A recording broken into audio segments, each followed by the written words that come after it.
Goeiemorgen and good morning, everybody. I hope everyone is having a wonderful Friday thus far, and I hope you are ready for an amazing escape to nature with all of us. My name is Lisa, and I will be your waterhole naturalist for the day, having a look at the Okokoya waterhole in Namibia, as well as our beautiful dam in Djuma, where we've got our dam cam. And I would love to hear from you. Right now we are live in Okokoyo, but of course all of our locations that we'll be going to will be live in real time. And we want to hear from you. So if you've got any questions, comments, suggestions, anything, please do get in touch with us. We love hearing from you. And of course, we'll see how the day progresses. Perhaps we'll do a few anagrams or Afrikaans quizzes, whatever you guys feel like. We'll definitely be doing that. But as you can see, we are having a very productive start in the beautiful Okokoyo with some zebras, springbok, and the oryx is now leaving us. But we'll definitely see some more today, I'm sure. But let me know what you are looking forward to today, what you are hoping to see. Of course, yesterday we had a very, very good day in terms of mammal activity at the various locations. We had elephants in Djuma, Marib's the leopard, Lauren had a cheetah, and then Andrew had some general game, and of course the beautiful landscapes of Amakala. So definitely let us know what you are looking forward to and what you are hoping for this beautiful journey of escape to nature today.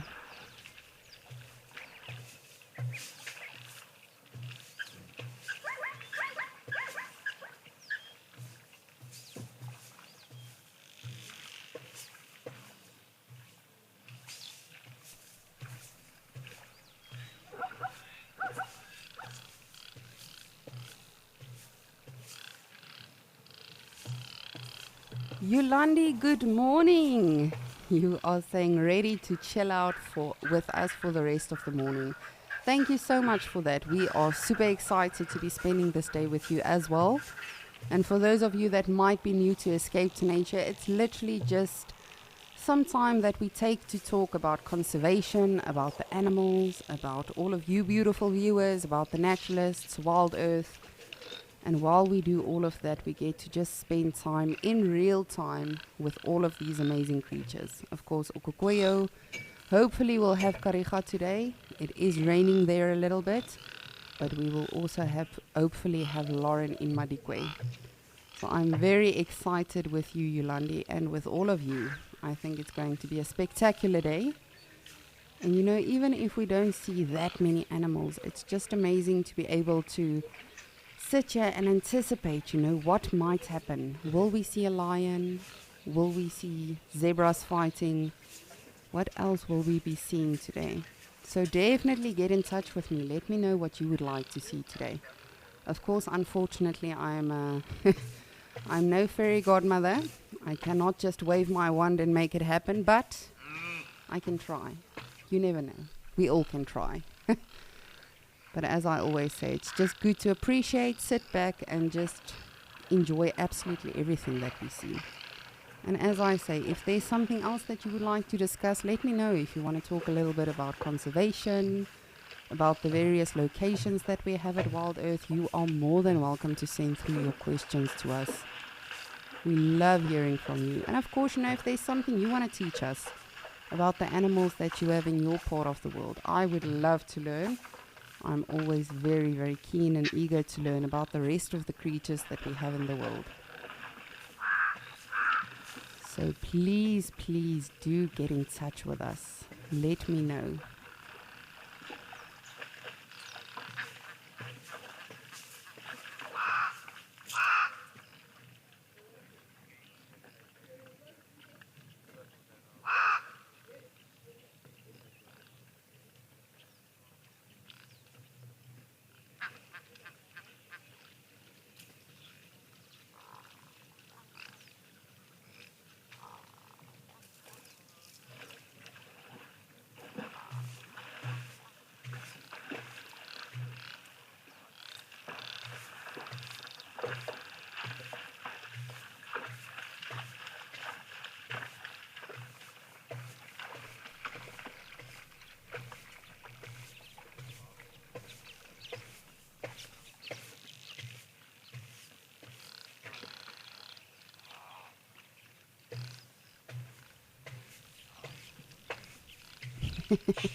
This one, Springbok, is very confused.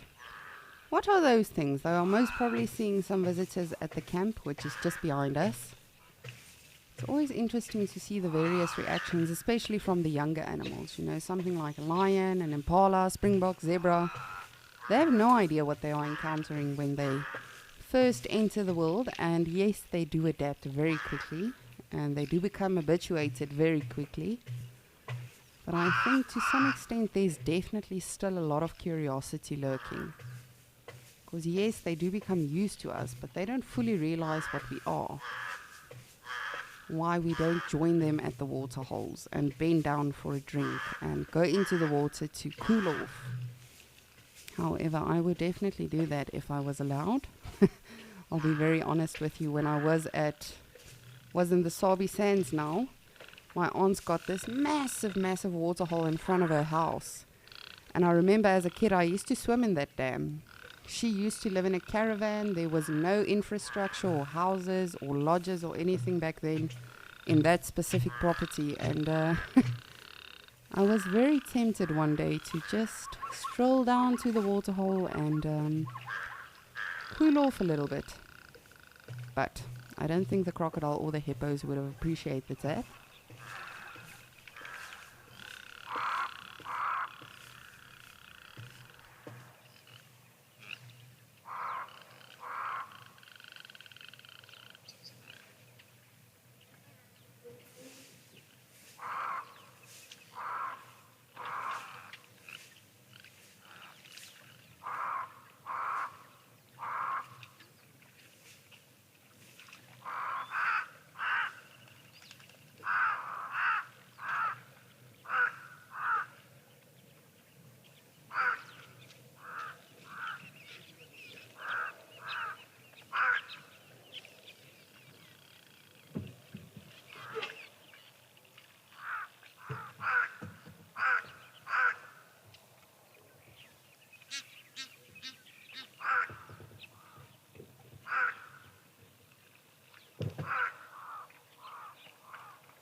What a beautiful and peaceful morning. Blue skies, reflecting on the waterhole. It really is just so picturesque. And I mean, if you think about all of our other locations, Kariga, Amakhala, Madikwe, Djuma, Pridelands, nothing compares. And it really has been such a fascinating waterhole in this past 6 months for me to observe, just to see, you know, the activity here, how one day can be so different from the next. But right now we've got some springbok, far to the back we've got some zebras, and then this black animal at the waterhole itself, that's a wildebeest. And we do have our Egyptian goose family. I'm so happy that they are all still well and alive. And you can see there's definitely a lot of, I almost want to say, breakaway with regard to the actual dynamic.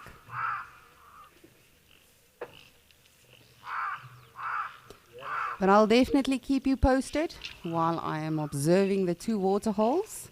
And while I do that, I'm going to send you over to Andrew in Amakhala to say good morning.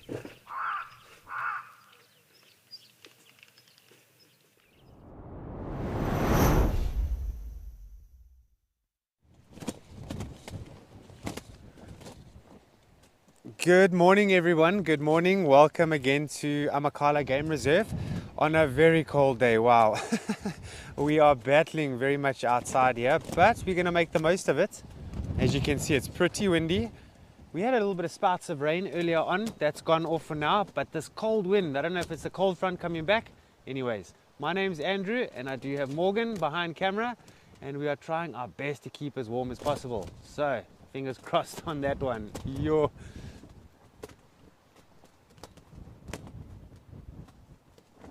It's actually quite hazy out there if you have a look there. Usually we can see the hills quite clearly right in the far northern distance, but those are sort of a little bit hazed out at the moment. But although it's been cold this morning, I think we've done pretty well. During the sunrise safari, we had a couple of zebra, we had some giraffe, we saw the meerkats. That's always cool. And that's about it, eh? Definitely a whole lot of wind and a whole lot of cold though.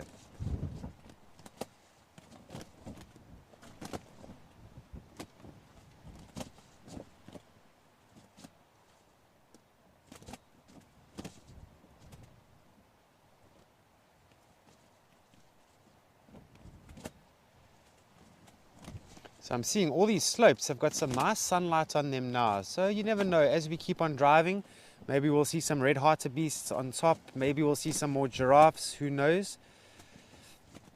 I would imagine the wildebeest will also be on top of these elevated areas. So we'll just, when we do keep driving, hopefully we do spot something.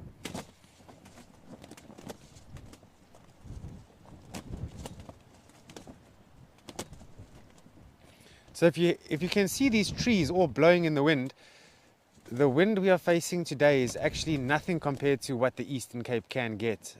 There's been recordings, especially along the coastline, in previous times of 80 kilometers an hour winds, which usually subsides in the evening time, but not always.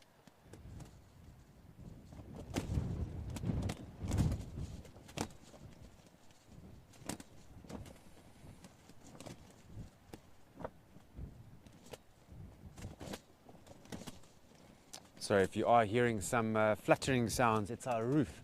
Our roof is hanging on by a thread now with this wind.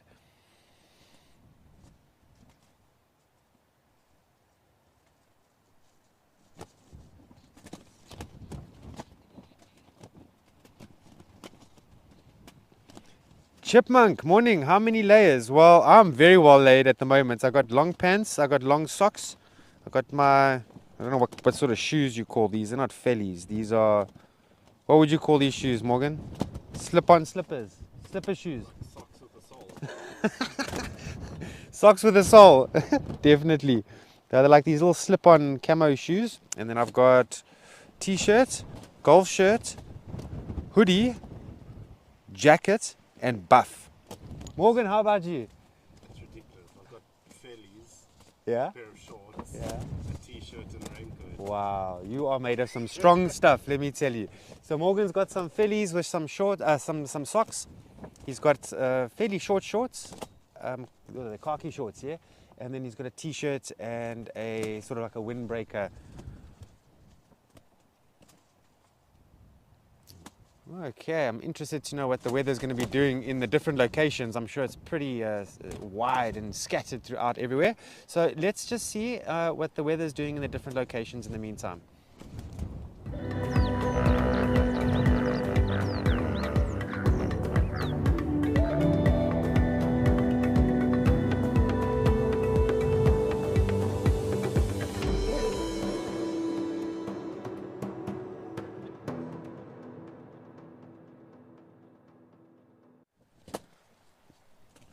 Okay, thanks very much Tadiwa for that update there. So yeah, it's pretty cold and rainy here in the Eastern Cape, but further up north, Djuma and Prideland seems to be much better.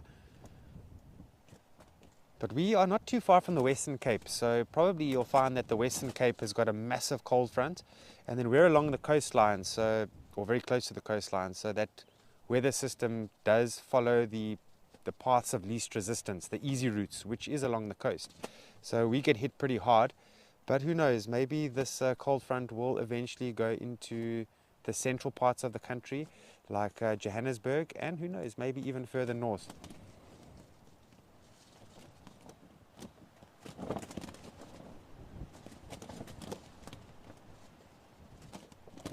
Now here in Amakhala, we don't experience snow on Amakhala, but there are mountain ranges not too far away that do get snow on the tops of the mountains, such as the Hogsback. How far is Hogsback from here? Maybe 400 k? A bit more? 300. Okay. So Hogsback is about 300 kilometers away from here, but if there are snow on the top of the mountains there, make no mistake, we will feel it out here. It's much like some of the folks there in Johannesburg. If there's snow in the Lesotho Mountains, which is not very close to you, you get hit hard by that cold front.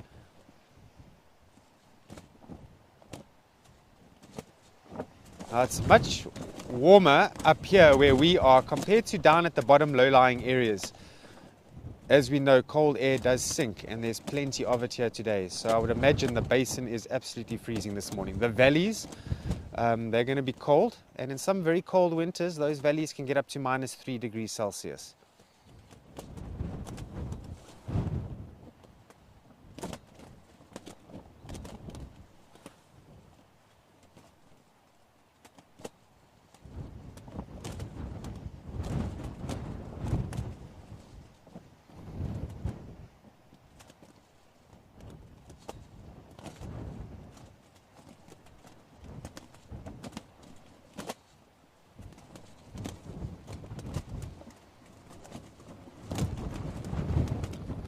Hello, Nicole. It's difficult to say, but yeah, last winter I wasn't cold at all. I was wearing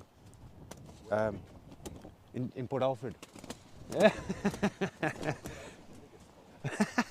So I was in Port Alfred, obviously in the winter time, and yeah, it was very mild there.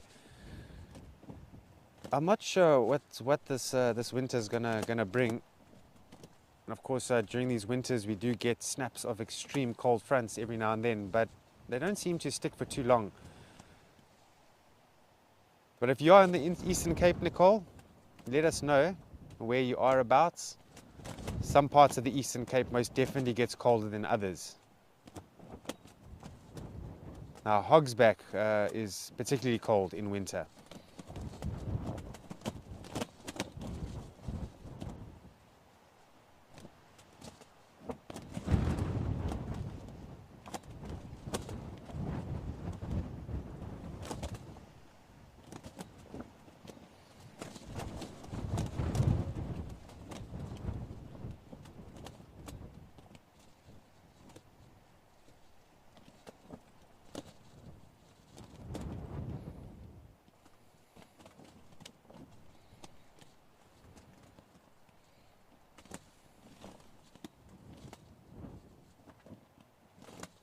Okay, we are going to brave it and make our way down to this low-lying area.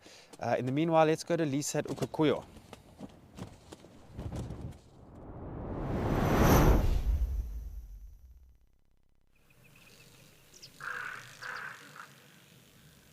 Thank you, Andrew. Thank you, Morgan. Stay warm, gentlemen. I hope you guys see something today and that it won't be too cold. I'm very, very, very happy I am not there. I am not one for the cold. This is my type of weather. I will rather die of heat than freeze to death. But as you can see, same old year. It is still a beautiful day, and hopefully, you know, it will become nice and hot, and the animals will come to cool off. But I would love to hear from all of you. What would you like to see today? The Ellies that we had on Monday was absolutely brilliant. I mean, that just made my whole year. Seeing that beautiful herd with a tiny baby, and they had a few other youngsters as well. So it will be very interesting, and I mean, how wonderful is that to know that we have no idea what's going to happen today. None whatsoever. But seeing that it is still fairly calm, we do have a Zoomy helping us out on the Djuma Dam Cam as well. So I will definitely keep everyone posted if anything shows up there. But seeing that it is still relatively peaceful here, I think let's do a bit of Afrikaans names again today. I hope all of you are keen. Darcy Miller, I hope you are with us today. I know how you love these. But let us start with an easy one. What do we call a tree squirrel in Afrikaans? A tree squirrel. Those small creatures that we see every now and again on the Djuma Dam Cam, being very dramatic. I would love to hear from you. And Nadine, now that I know you are actually Afrikaans, you're not allowed to participate. I don't want you cheating or whispering in anyone's ear. Oh wow, even Nadine doesn't know. Perhaps some of you know. What is a tree squirrel in Afrikaans? I would love to hear from all of you. And also, if you don't want to participate, if you just have some questions about the animals that we see in our various locations, or perhaps you want to know something about us, the naturalists, the camera operators, the directors, the tech teams, you are more than welcome to ask us. I mean, every day we spend so much time together, and this is the perfect opportunity to get to know each other. But as I say, if you just want to tell us something random about yourself as well, or perhaps an experience that you've had with an animal, I would love to hear from all of you.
Just amazing. We've got some pied crows around, the zebras, springbok, the Egyptian geese, and a little dabchick or little grebe on the water itself. Dean, you would like to know what animal name do I struggle to say in Afrikaans? I'm not too sure.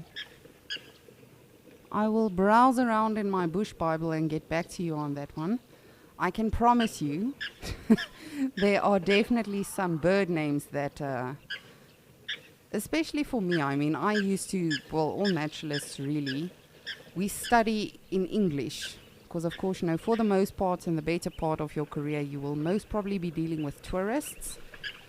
And for the better part, English is the universal language. So, especially when I had Afrikaans guests, you know, they would throw me with the Afrikaans names, especially for the birds, and you're like, yes, sure, that one. But I will browse around in my bush Bible, D, and get back to you on that one. That is a good question. I don't want to say there's not anything, for surely there must be something. However, the Latin names, that is definitely, I can make that sound like a swear word very, very easily. But I'll definitely get back to you on that one, D.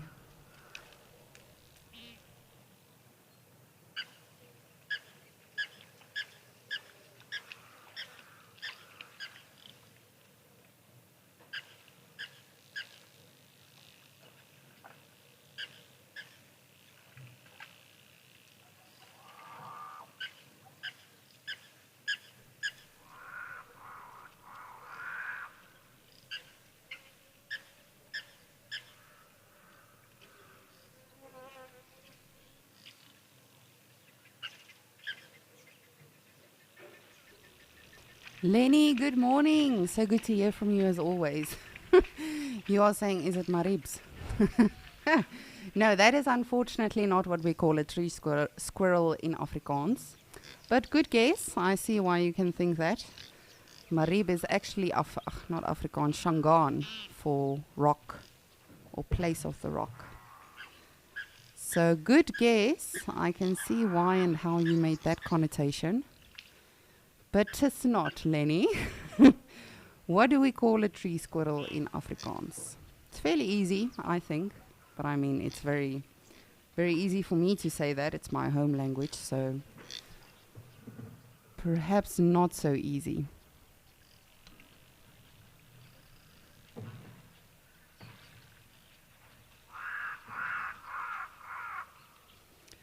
Darcy Miller and Ray J, good morning, ladies. So good to hear from you. And I love when we do these Afrikaans things. I wish I could let all of you hear Tadiwa's beautiful pronunciation. That was beautiful, T. It is, in fact, a boom eekhoring. Boom literally means tree, and then eekhoring is squirrel. So literally directly translated. Fairly easy, that one. And a creature we see every now and again. As of late, we've actually been seeing more ground squirrels, specifically in Madikwe. But every now and again, we do see the tree squirrels as well. And I've actually had, I think, 2 or 3 that we reared at my previous lodge, and they are just characters. They really are very, very funny creatures. So good on that one. But Lenny, you were also on the right track. I like it. I definitely like it. These animals that we see walking away with the beautiful long horns that are the national animals of this beautiful country, Namibia, the oryx. What do we call them in Afrikaans? Oh, and this is the time that I wish all of you could actually send us voice notes. I would love to hear your voices and how we all pronunciate different things. And please do jump in as well. I mean, let me know if you've got a different language other than English. Let me know what we call a squirrel and an oryx in your language. Like I say, every single day, we are not just here, to educate all of you and to inform you on the various behaviors and animals and all of the different conservation conversations that we have. We want to learn from you as well. So tell me, what do we call a squirrel in your language? Or even an oryx?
A lot of activity already from the Springbok this morning.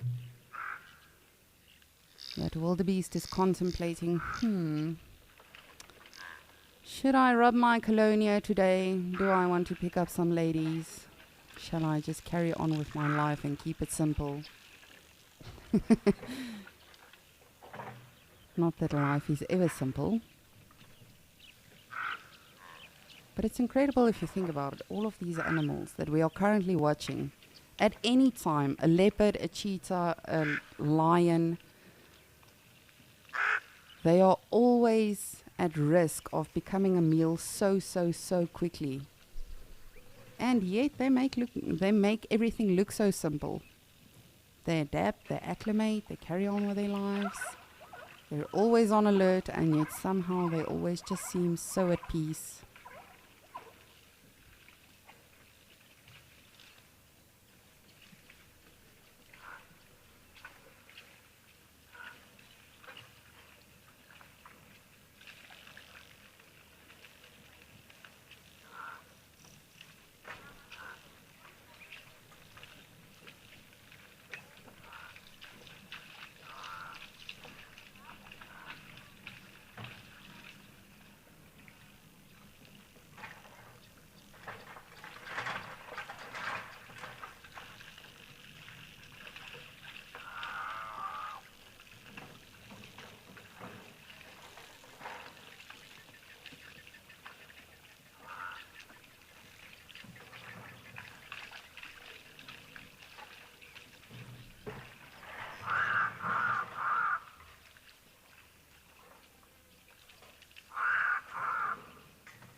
Oh, we've got some more Gemsbok coming for you. Oh, goodness, that's nice, Lisa. I just gave the answer.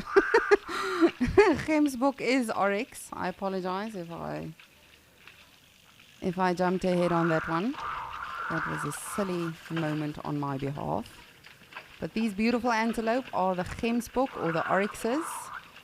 Very, very common animals to see in these type of regions and topographies, as well as the springbok. So the Gemsbok, the big one, the oryx, they are the national animals of Namibia. They are also the logo of a certain airline. I'm just trying to think. I think it's Emirates, if I'm not mistaken. I think so. But then the springbok are the national animals for South Africa. So remember this location that we... Ooh, it's a bit early for that, don't you think? Goodness. That one already has a broken horn. But this location is not in South Africa itself. Namibia is a different country to South Africa, where all of our other locations are. Amakhala, Djuma, Pride Lands, Madikwe, as well as Kariga. And this is our only location currently that we have that is not in South Africa. It's amazing to think what technology actually enables us to do.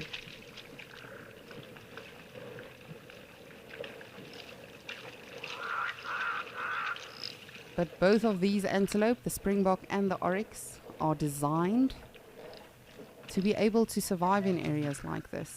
They can go days and days and days without water. They are not at all water dependent. And each of them, has a special design as well with regard to their actual bodies. Oryxes, it's a massive animal. You would think that they quickly overheat, especially having carry around those huge horns every single day. But they don't. With the oryxes specifically, they've actually got a very cool nasal design or set of veins, and that helps them to not overheat. Just like with a cheetah, I'm sure many of you have seen cheetahs have very, very small heads, and that also helps with their temperature regulation. Cheetah is also an animal you'll see in these regions, not that we've seen one yet in my 6 months here. But hopefully, one of these days they'll show up for us.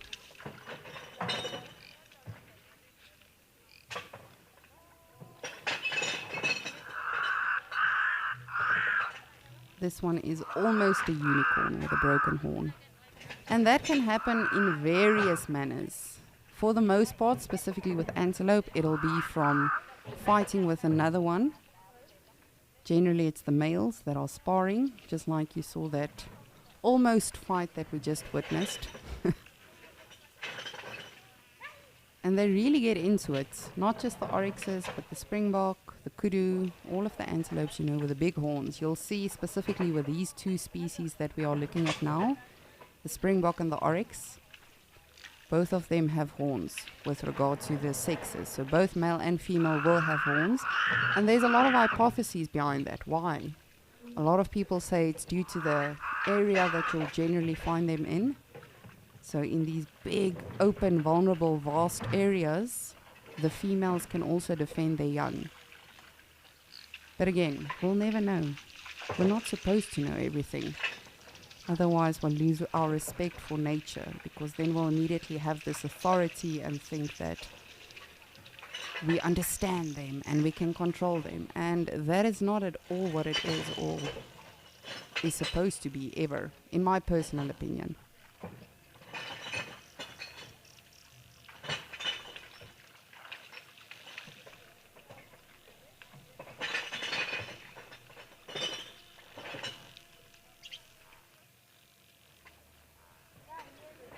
But speaking of our other locations, I'm going to send you over to Lauren and Rian in Madikwe so they can say good morning.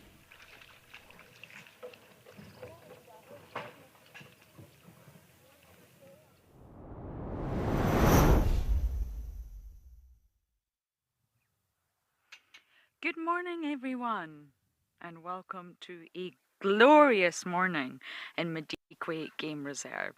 It's been a chilly one, but the sun is now out, and I have somehow managed to position myself in the sun, which is not ideal. So we may need to move, but I think everyone, including all the animals here, are very, very grateful that the sun is shining, getting some warmth and some vitamin D. Good morning, my name is Lauren. Rian is with me on camera, and we're just going to bounce around today, explore. We were with some lions earlier, but sadly the signal was not playing ball. So we've come round the corner, and lo and behold, we have zebras. We actually also have a lone wildebeest. There were warthogs, but they've disappeared, so I wonder if this is just a really nice hanging out spot, or maybe it's even a mineral site. There are quite a lot of those in Madikwe, where there's a lot of minerals in the soil, and many of the animals come down to actually eat the soil. You'll see their red mouths, and it's very sweet to watch them do it, actually. Animals need to obtain all their nutrients and minerals as well, just like we do. And they can obtain them in many different ways. But eating the soil, as many of you know, is called geophagia, is one way of doing that. And it's not really just any soil they eat. They're not just going to sort of say, ooh, soil, delicious, yummy, we're going to eat that. No, they are going to be aware that it is soil that contains a high mineral content.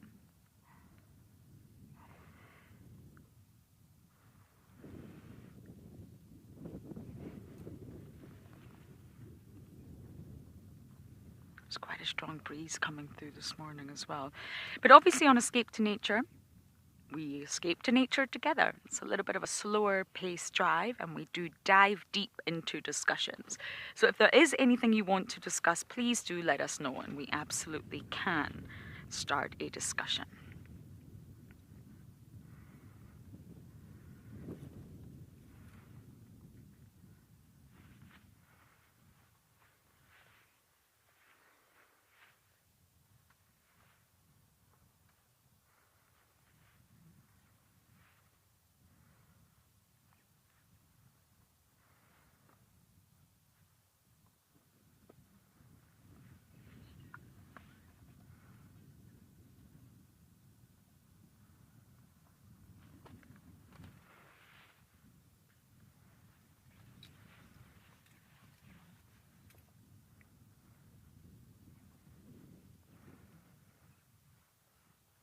I think we've spent time with zebras every single day since coming to Madikwe.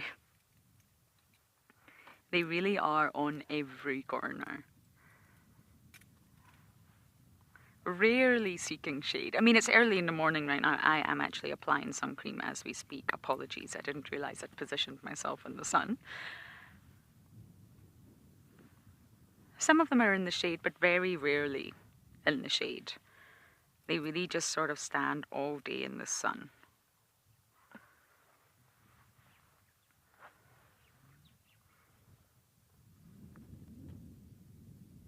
Which is something us humans would really struggle to do, but naturally, zebras can handle it.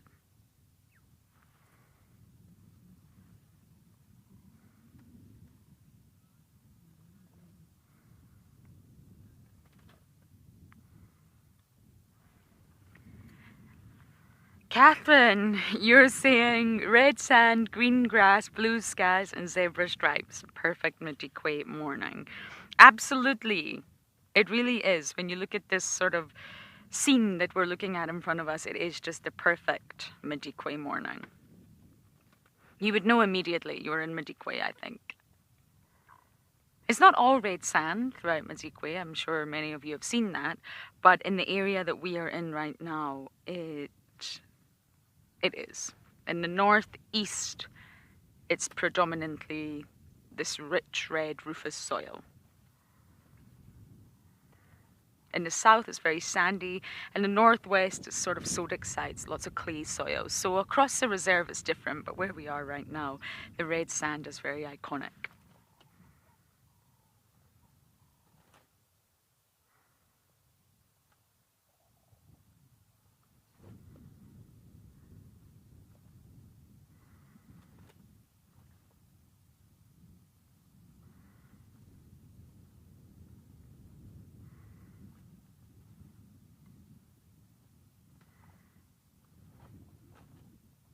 And you know, when you look at the zebra, there's a warthog, the zebra body, it looks very, very smooth.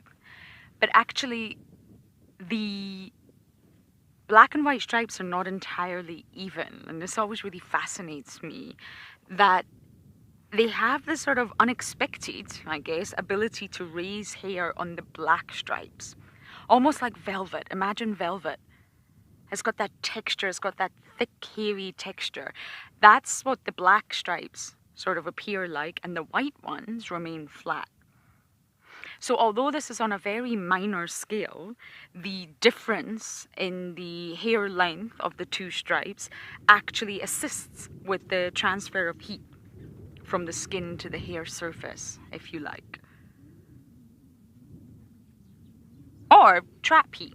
So if it's hot, release heat. If it's cold, like in the mornings, trap heat to keep them warm. So it's an uneven sort of surface on the zebra body.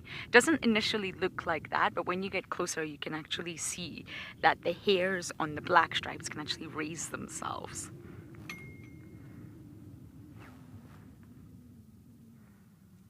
And then you'll have convection air movements as well on top of that, because black and white react to heat differently. Black absorbs heat, so if you're cold, you should wear black. White reflects. We all know that. And therefore, the difference in heat, because the stripes are designed the way they are on a zebra, is going to create sort of small-scale convection currents of air, because the temperature is different on each stripe. And I believe the black stripes are about 12 to 15 degrees Fahrenheit hotter than the white. The black is absorbing all that heat, so it will always be warmer. Isn't that amazing? When you really get into the detail of thermoregulation, it's fascinating.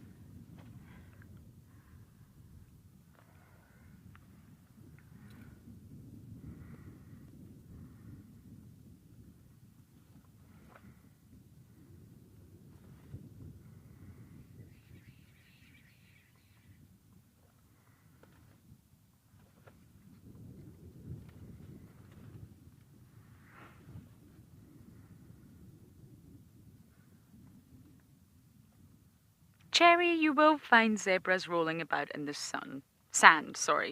Not quite dust bathing like elephants do, but you will find them rolling about. They love to sort of itch and scratch and do roly-polies on the ground. It's very endearing to watch. I'm not sure if it's because they're trying to cover themselves in sand. I don't think so. Not like elephants do. I think it just really feels good. Zebras love to have a good itch and scratch. So in a way they do cover themselves in sand, but not necessarily the same way that elephants do.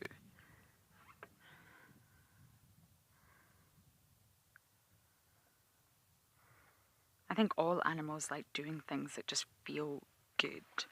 Pleasure is prevalent through the animal kingdom. I'm even convinced that even insects, every single organism must be able to enjoy something in life, no matter how small.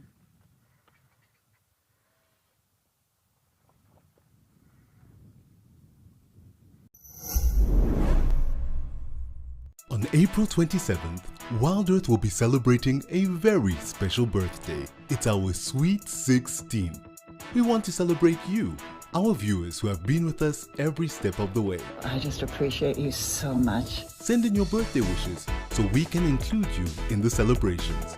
Happy birthday, Wild Earth! Video yourself saying happy birthday to Wild Earth with a short note and share them with us on birthday@wildearth.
that's quite a topic that really interests me about how animals see their environment. Do they pay attention to all these wonderful things? There is a little kopi in Namibia, and there's nothing up there. People used to go up there just to look at the stars. There's just nothing. There's no food, there's no water. It's quite a climb. And the elephants have been going up there. They've put sort of trap cams, and they can see the tracks of the elephants going up. They can see the dung piles. I mean, elephants aren't very... It's very obvious to track an elephant. And basically, the elephants go up there and spend time at the top of this little kopi. And no one really knows why. Elephants aren't the most graceful of climbers. They're heavy, cumbersome animals, but they all go up there and spend time up there. And they do this at night. They don't do this during the day. And it is really believed, obviously, they can't maybe necessarily prove it, but it is believed that they're stargazing. You can take what you will of this story, but that's sort of the main consensus, that they are literally stargazing. Because what else are they doing up there? And that was a wonderful story I got told at Marataba by one of the guides there, and I thought, wow, maybe all of these organisms out here do enjoy sitting, feeling the breeze rustle through them. They do enjoy just looking at the sunrise, looking at the sunset. Maybe they do appreciate bird sound, the smell of freshly cut grass. Who knows? I definitely don't, but I want to believe that they do.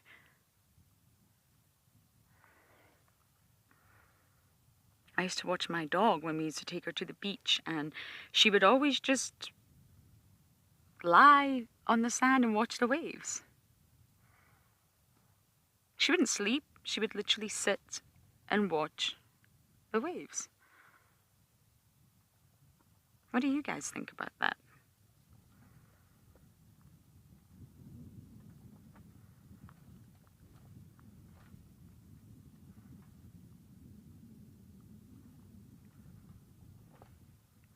Terence, oh, I'm really glad to hear that. That's very lovely of you. Thank you. We were actually chatting about this last night, Rianne and I like to bring about different perspectives. It's not useful or always enjoyable looking at something through the same perspective constantly. You've got to think about things differently. It doesn't mean you're always right, but just think about it. Just challenge yourself. So thank you for that.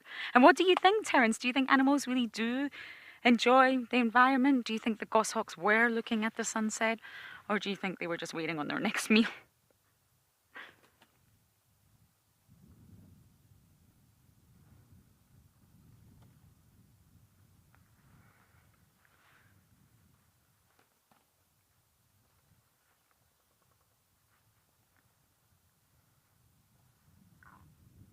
And I've mentioned this little documentary many times before, so if you've heard it, I'm sorry. If you haven't, there's a wonderful little documentary, and it's about insects. So if you don't like insects, you're probably not going to like it.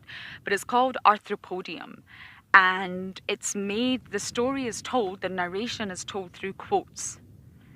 So there's not a sort of verbal story, if you like. It's all just quotes that they've pieced together to make a story. It's very well done. And one of the quotes that I took from there, because I love to take quotes and I write them down, is, "Just living is not enough," said the butterfly. "One must have sunshine, freedom, and a little flower." And when I read that, I thought, that's true. Species are not machines. Just like us, we have pleasure. We take things too far. We get really drunk and we do crazy things like bungee jumping to get adrenaline and pleasure. But let's sort of not think about that. Let's think about all the animals that we see around us. And there has to be pleasure in their life. There will be pain, there will be pleasure. And like the butterfly said, they're not just living. They're not just breathing and surviving. They're enjoying. They'll enjoy the sunshine. They'll enjoy the flowers. They'll enjoy the freedom. And that quote for me really sums it up. These zebras are not just breathing and eating and pooping and trying to avoid lions. That's not their life. That's not the essence of who they are. There'll be so much to who they are. Yes, they will eat, poop, and breathe, of course. They will avoid lions. But they're not sitting here right now thinking, are the lions coming? Are the lions coming? We're going to be eaten. We need to hide. No, I honestly believe right now they're enjoying the sunshine. It's been a cold, cold night, and I honestly believe they're loving it. They're loving the breeze. They're loving the smell. You can smell when the sunshine arrives.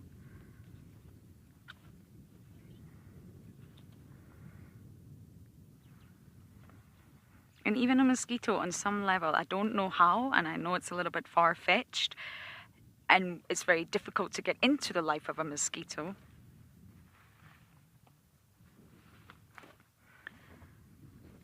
And I believe on some level the mosquito will experience pleasure in its lifetime.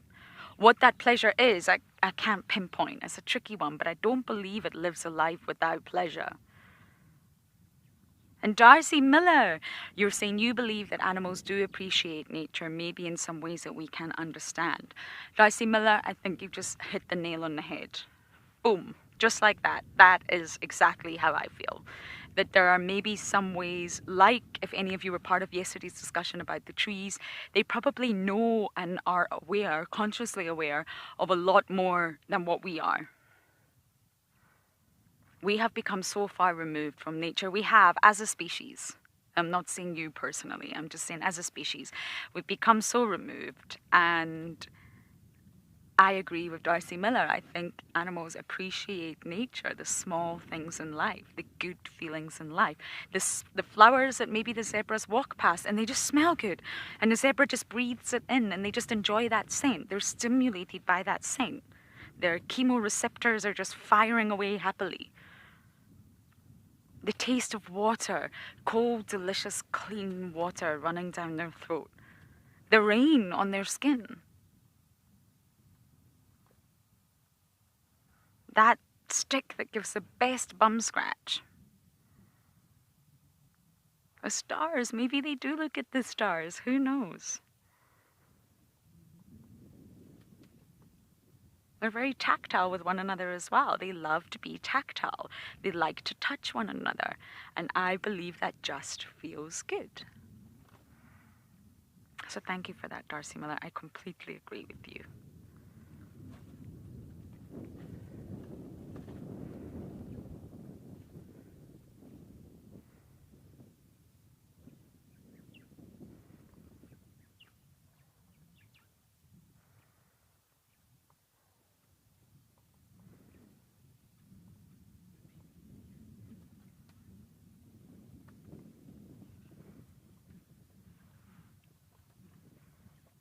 Catherine, there you go. You're saying your horse used to love following butterflies and watching them in the field, and he loved the smell of certain flowers. There you go. Those butterflies that are just dancing harmlessly, not a threat, in front of your horse, and he loved it. He loved watching them. And he loved the smell of particular flowers because it stimulated him. It's pleasure.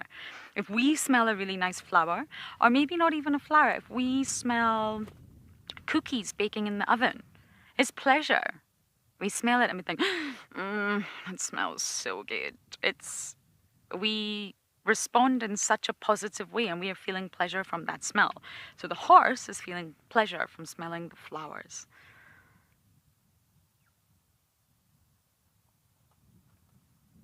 I think they take joy in there, they experience joy. I really do. Even insects. It's tricky to think, even fish, all of these organisms that we think, they're difficult to relate to, they will experience pleasure. Even sharks. You can actually turn sharks into a sort of state of tonic, if you like. You can, if it's not a huge, massive great white shark, if it's a shark that you can handle and manage and is familiar with you, if you actually tickle their snout where they've got really special jelly-filled pores, you can put them in a catonic state. They go very still, they go upside down, and they allow you to rub them. Now, I'm not saying that's a good idea. I don't believe in touching species like that. But the point is, they enjoy the touch, or they appear to. They enjoy the strokes.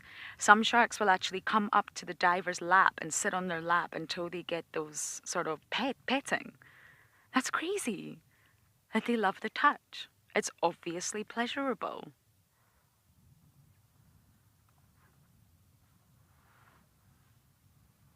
And that's a shark.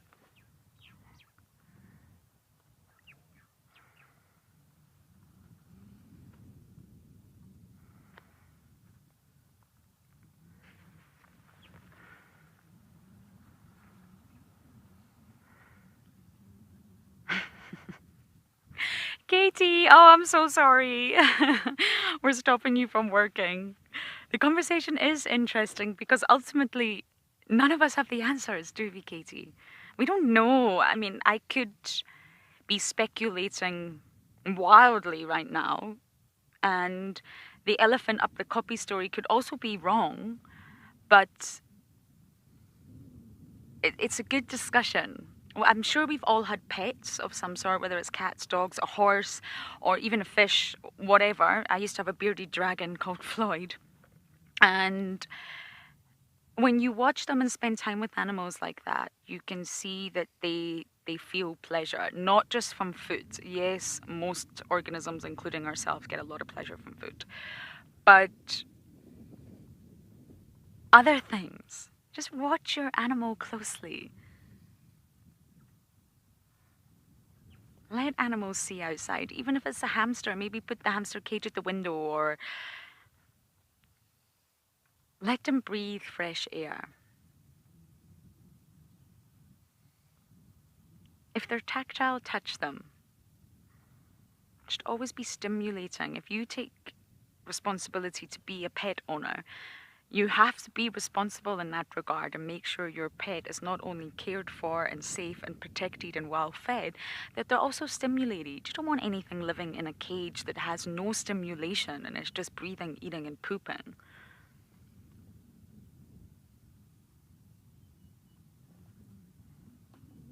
My bearded dragon used to love being stroked. He loved it. He demanded it. And he used to, he responded to his name, Floyd. Very intelligent animal, and loved a warm bath, especially when he was shedding his skin. If that's what your animal loves, then you provide that.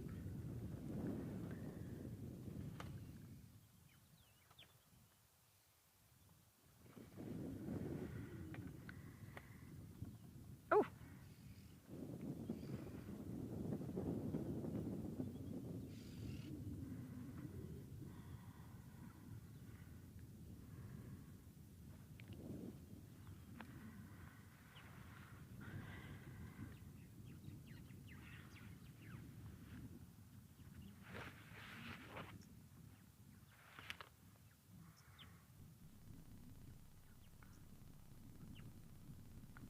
The birds are now chirping. It's another thing. It's another element of pleasure for me, listening to the birds.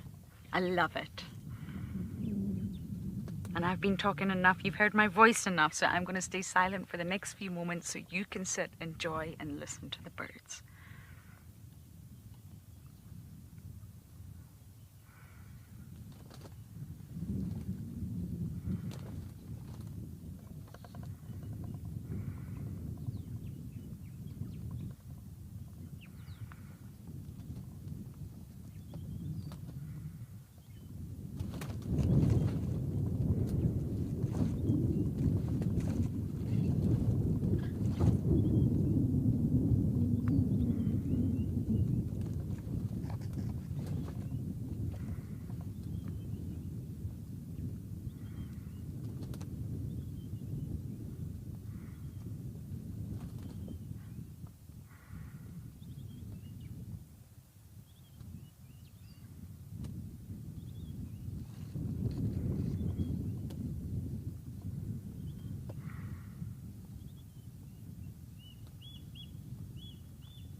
and it's so lovely just to stop for a moment so that we can appreciate what's going on around us.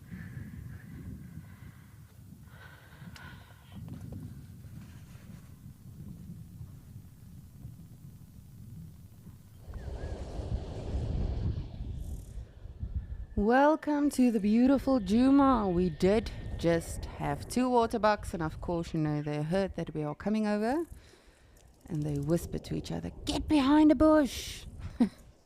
So hopefully, but I think it's because the wind has picked up quite profusely now. So that is probably why, I'm guessing. I can't read their minds, but that would be my guess. I have also been trying to check in with our parrots. Again, I do apologize if we shake a little bit. It is fairly windy, as I say, but I've not yet seen them. Perhaps I just miss the head every now and again. But as you guys know, we do have 2 brown-headed parrots that are busy nesting here in this beautiful tree in Djuma, which is home to a lot of the animals. Birds, squirrels, of a boom-eekhoringkie, as we call them. But I've not yet seen any movement, so I'll definitely keep my eye open for that. And always keep all of you posted. But I've got a next question for all of you, and this one is quite tricky, I think. But what do we call a side-striped jackal in Afrikaans? A side-striped jackal. So remember the ones we generally see at Wild Earth? Those are the black-backed jackal. We have seen the side-striped jackal as well. But what do we call them in Afrikaans? The black-backed jackal is very easy. It's a swartrug jakkals. But the side-stripe one, for me personally at least, is a little bit more complicated. And I would love to hear from all of you. What do you think? Kantstreep jakkals? That would have been my guess, but apparently not. Afrikaans is a very, very, very interesting language, and I've actually been browsing through my Bush Bible to see how tricky can we make it today. But I think because, of course, you know, we are celebrating plants and trees and all of that, as many of you know, as you see on our sunset drives with Steve and Trishala. But I think we'll also be delving into the Afrikaans names of some trees. Not today, though. We would need a whole good 8 hours for just some of them. But definitely in the next coming days, if you are all interested and keen, of course, that is. But what do we call a side-striped jackal in Afrikaans? As you can see, it has calmed down a little bit now. I was so excited when I did get to see the waterbuck. For those of you that monitor the Djuma Dam Cam, you'll know that there were some baboons around earlier on, quite a few youngsters as well. But they've sadly taken off. And it's most probably the troop that we heard on Sunset Safari yesterday as well, when Trishala had Marips. Our wonderful people that monitor and that control the Djuma Dam Cam, they saw Marips initially on the Sunset Safari. But in the background you could also hear baboons alarm calling. However, I do want to say it sounded rather far away for me.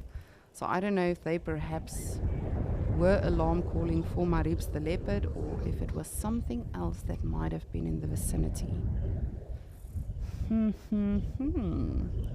Like now, I have no idea if there's a leopard around, a lion. And it was so brilliant because yesterday when I was watching Sunset Safari, I saw a lot of the people saying, "Oh, there's a leopard on the dam cam," and we knew it was Marips, but just goes to show, you know, like yesterday when we did have them for quite a lengthy time on Escape to Nature, and he eventually disappeared. He obviously just went to go lie under a bush, because when they found him again and when Trishala saw him, he was literally in the same area. So you never know, is there a leopard lurking about? could we perhaps expect a herd of buffaloes? I've not seen some buffaloes on the Djuma Dam Cam in quite a while now. I did not even see one buffalo when I was in the Sabi Sand now. I did, however, see one very, very, very old bull, but that was on my previous game reserve, which is not in the Sabi Sand. So I think we are definitely due for some buffaloes. What do you think?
Gina Darcy Miller, you are wide awake. Indeed, it is a Witkwas jakkals, which means, if you directly translate it, white paintbrush jackal. Very interesting. Very interesting when we start to delve into the different languages. And as I say, you know, I'm not just here to share all of my knowledge on my home language with all of you. I would love to hear from you guys. What do we call these various creatures in your language? I can't guarantee that I will pronounce it correctly. Hopefully.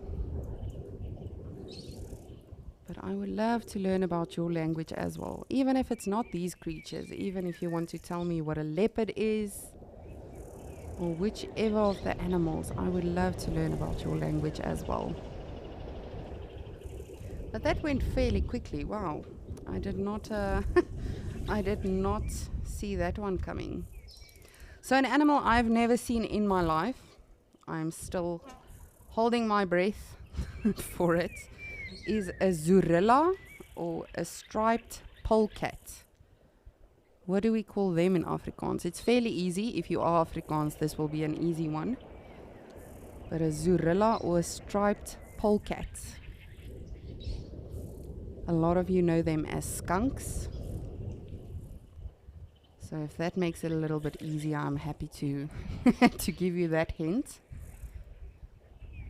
But formally they are known as a zurilla, not a gorilla, but a zurilla, or a striped polecat. And I've never seen one in my life, believe it or not. I've seen pangolin, I've seen a lot of the other rare creatures, but not this one.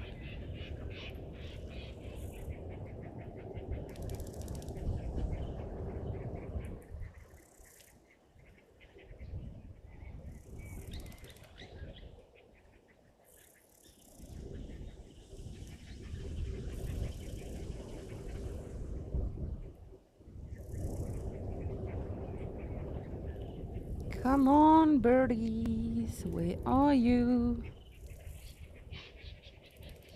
It's always so exciting, you know, even something as small as a brown-headed parrot, which a lot of people will be like, ugh, it's not a leopard or it's not an elephant. But it's so amazing to be a part of their journeys. All of these animals, you know, I think often of the zoomies. Some of these people have been monitoring and assisting Wild Earth with the Djuma Dam Cam for years. There you are! And the things they've seen, you know, the various monogamous birds that come back, that nest here. So if you look very carefully, you'll see in the center of the tree trunk, there's a tiny head peeling out. That is one of the brown-headed parrots.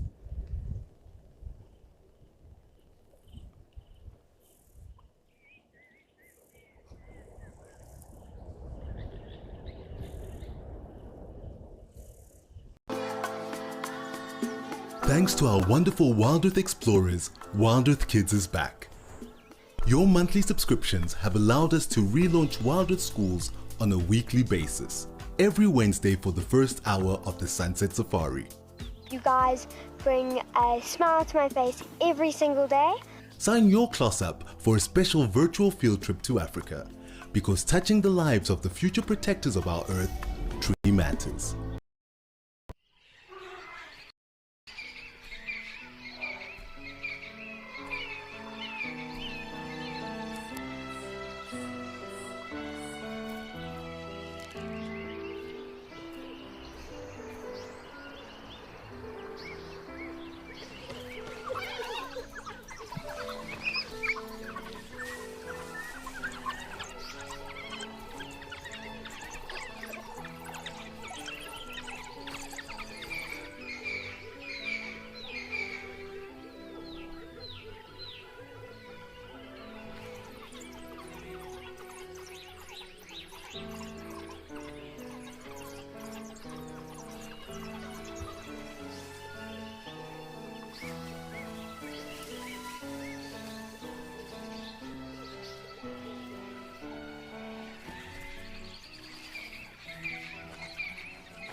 Big, small, we love them all.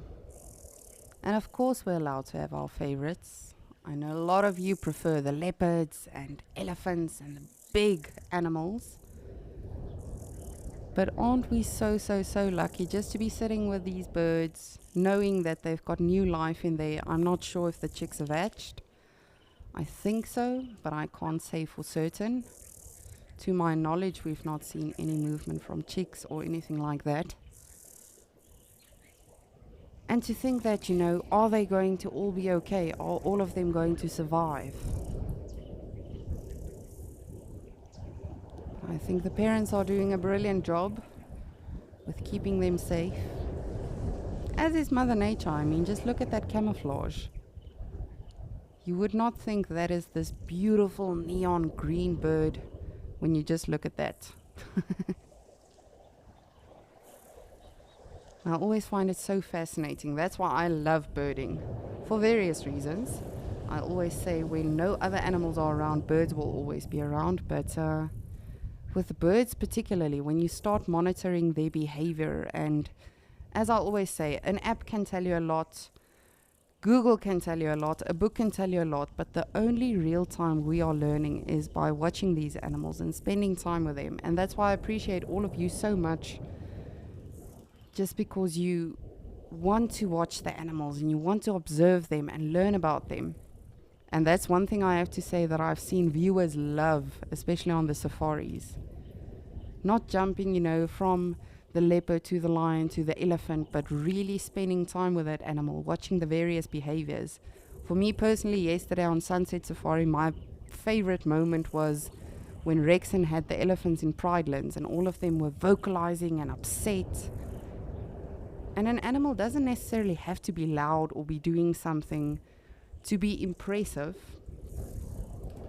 They can just be themselves and do their thing.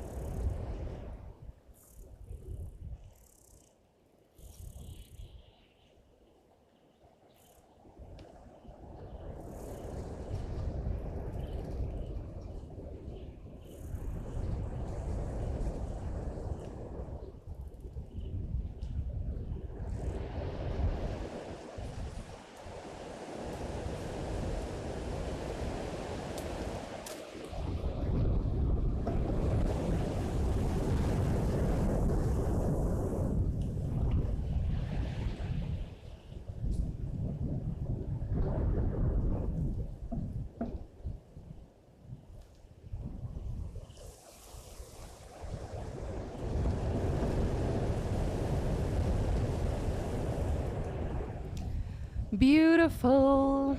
But I see there's a lot of animals arriving at the Okakoya waterhole again, so let's go check them out.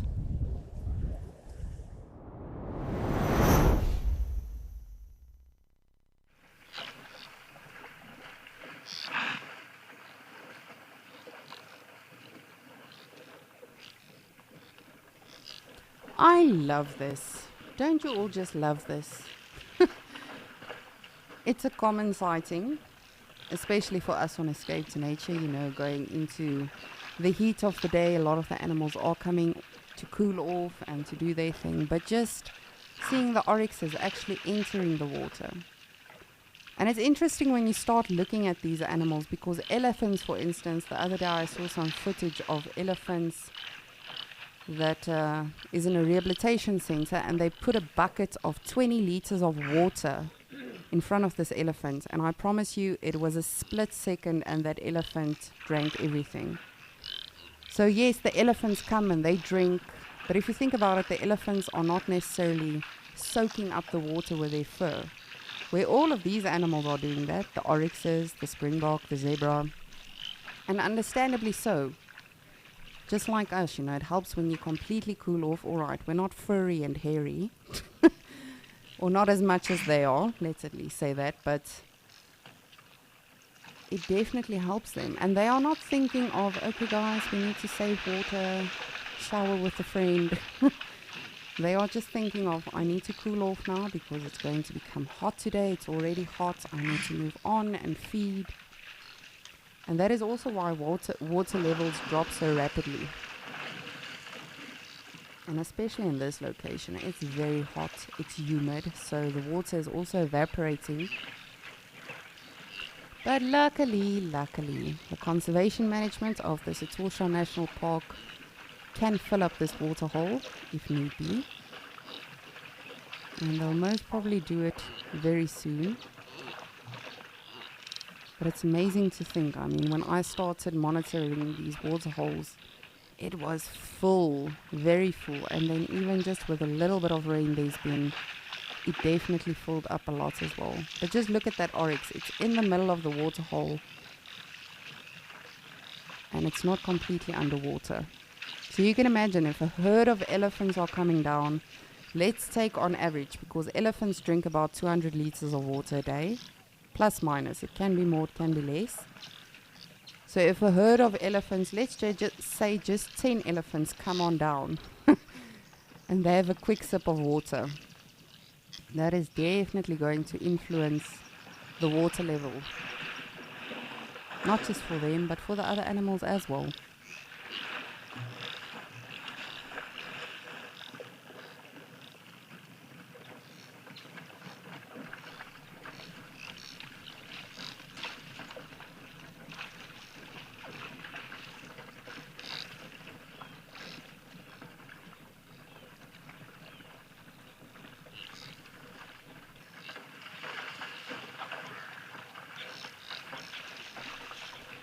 Catherine, good morning. Thank you so much for teaching me German. Oof, hopefully I don't butcher this. An impala is a Schwarzfen antelope. I don't know, was that correct? That was my attempt at it. Of course, I don't speak German. However, German is a lot of the pronunciations, and Catherine, please correct me if I'm wrong, but from what I found with my German guests that I've interacted with, the pronunciation with a lot of the words can be very similar. So that definitely does help, but I don't speak German, so I apologize if I mispronounce that. But just like Catherine, you can definitely let me know, what do we call some of the animals in your language?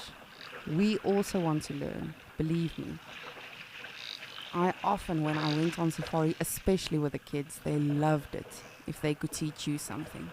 So they would teach me how to count in their language and what the various animals are called. I will never forget, a warthog is a javali, I think in Spanish, if I'm not mistaken. But at one stage I knew most of the animals in the Greater Kruger. not just in Afrikaans, English, and Shangaan, but specifically Spanish. We had a lot of guests where I used to work. And when I visited my lodge now, interestingly enough, I asked them, you know, how are the guests doing? You know, what guests are you currently getting from where? And interestingly enough, it's picked up a lot with America, which was always a thing, but American and Brazilian were actually the two dominant countries that our guests came from. And Ruan, my friend, who's now the lodge manager, he said, no, it's not as many from Brazil anymore, which I found very, very interesting. But as I say, please educate me as well. I would love to learn from you as well. Please just don't teach me to swear at someone in your language. That is not going to be good. Teach me the correct things.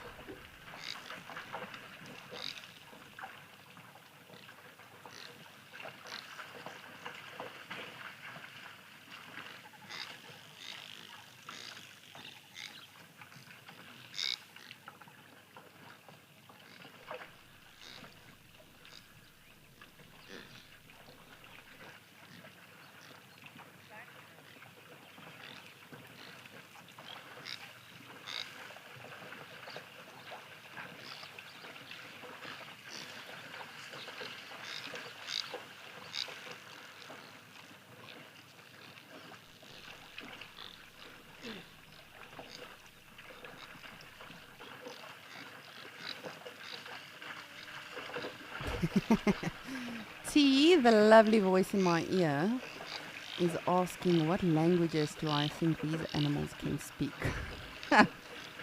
You know, this is something I often think about, and my better half, he's always joking around. Like whenever we play with a dog or a cat or something, he immediately gives it an accent. And it's, I don't know why, it's either Russian or some strange accent that, you know, it will be this cute little puppy and then he gives it this very, very authoritative Russian accent. And I'm like, no, love, that doesn't make sense.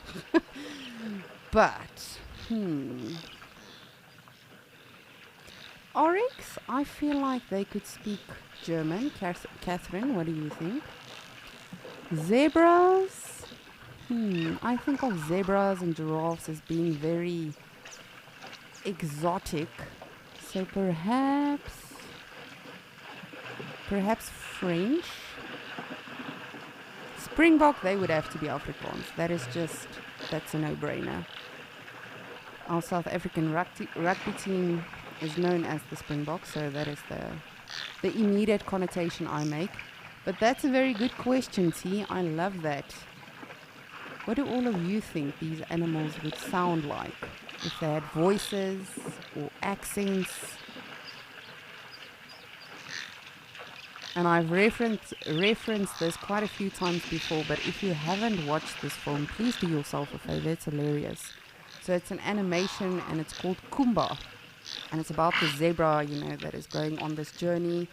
But they feature the Springboks as well, you know, and they bring in the humor of the South African rugby team. And that is something that I used to love to do on safari. This gives the animals... Woo! Being very dramatic, are we?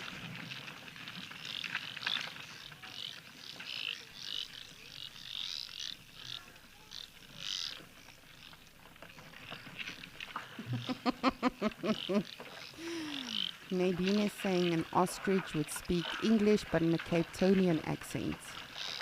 I agree on that one. And I would love to hear from our viewers as well what they think.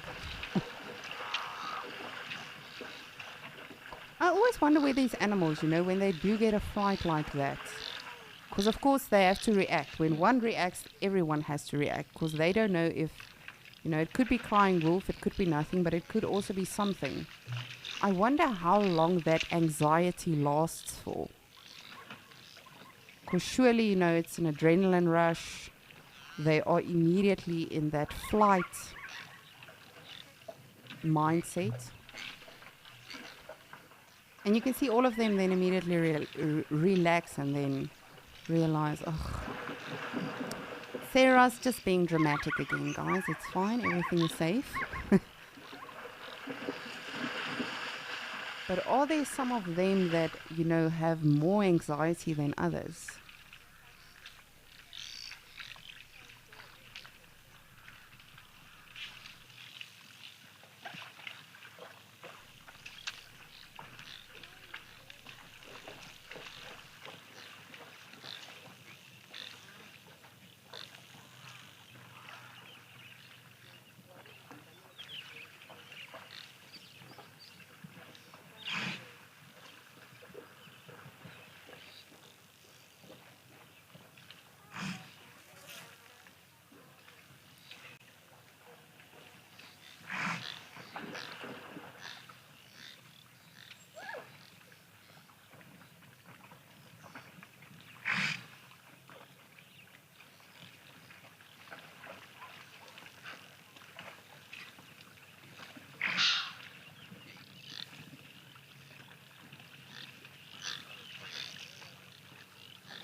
Woo! All of the zebra action happening today. Various harems, you'll see there's, oh goodness, what just happened to my voice? Various harems with the foals, but then all of the neighing that we hear, those are mostly from the stallions, from the bachelor herds that are currently in combat for dominance and to show off. There's so much life happening here right now. Easily over, I would say, 150 animals here. And that's just the animals that we can see or get a glimpse of. That's not even considering all of the other animals that are in the rest of the park. The jackals, the lions, the leopards, the cheetahs, the elephants, the rhinos.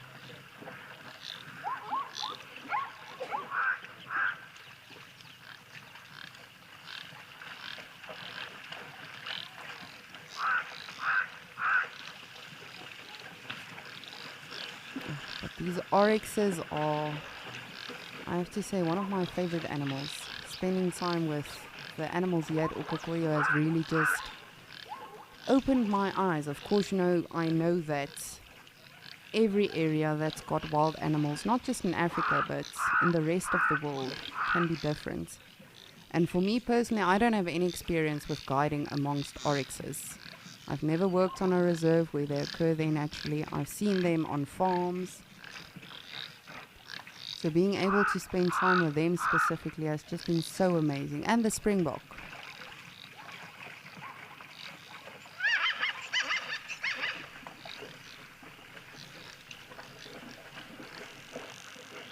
Oh, Catherine, I'm so happy that you agree. German suits the oryxes.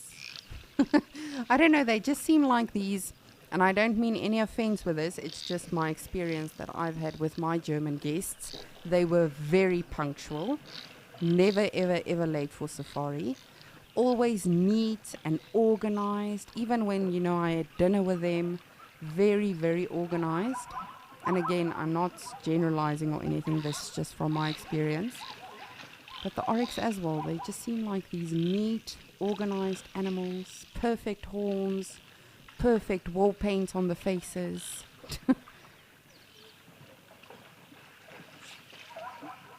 But let me know, what do you think these languages or these accents of the animals would be?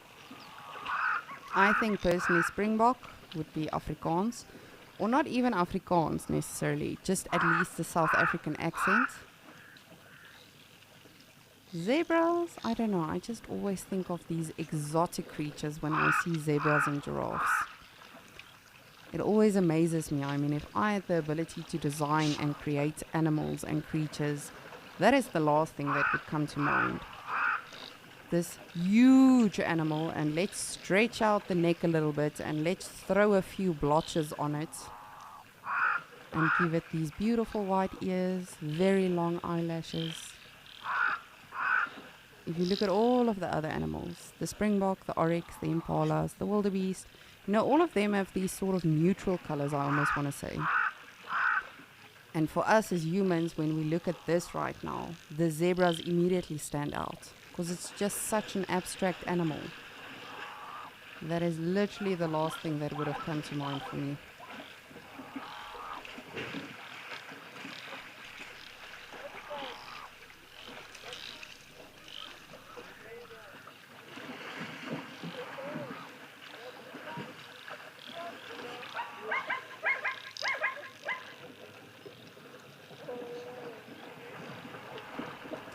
But if you have just joined us, we are currently in the beautiful Ukukweyo in Namibia.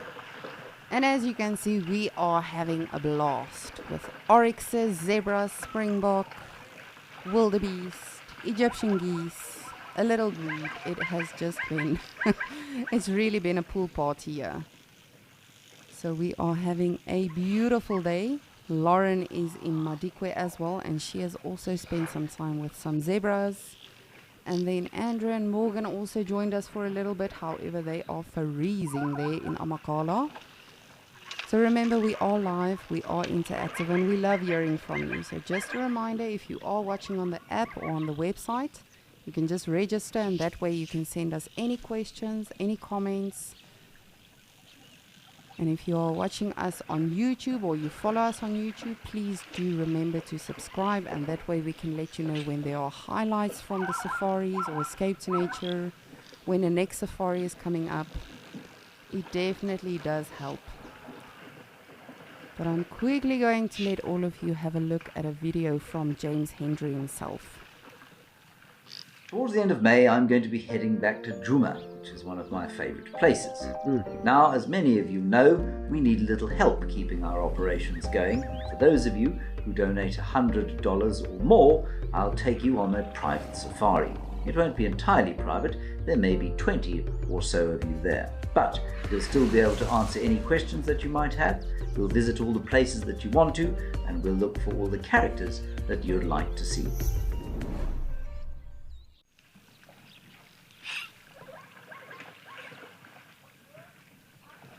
Ooh, but I do see that our amazing Zoomy on the Djuma Dam Cam has found us some visitors. So let's head on over there so I can show you.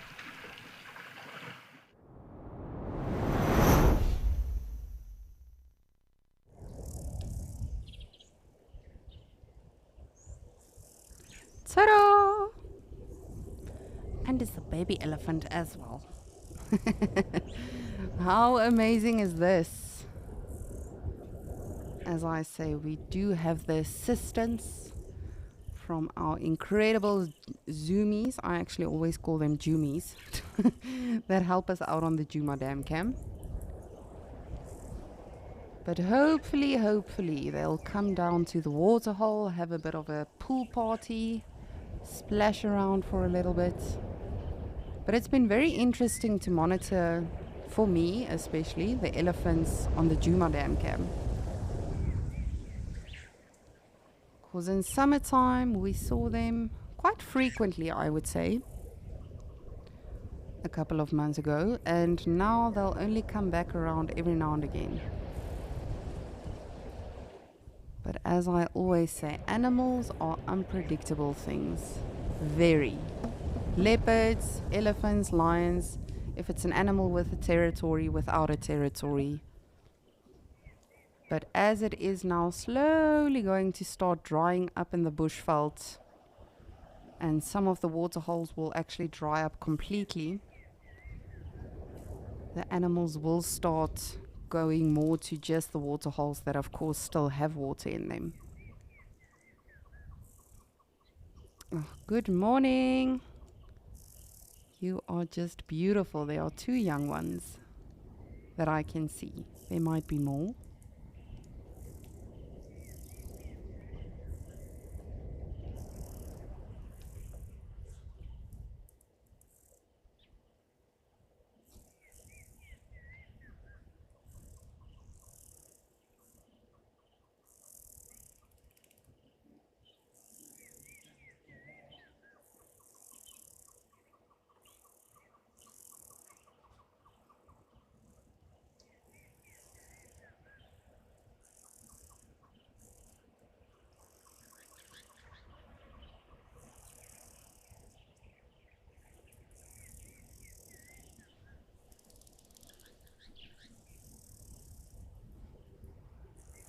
All of these animals, but for me personally, elephants are really animals that I can always learn something from. And a lot of people say, you know, yes, they have the intelligence of, or the emotional intelligence similar to humans. I think all animals to a certain degree have some form of emotional intelligence. Because when you look at a leopard, for instance, she knows she's got cubs. She knows exactly where the last den is that she's put them in.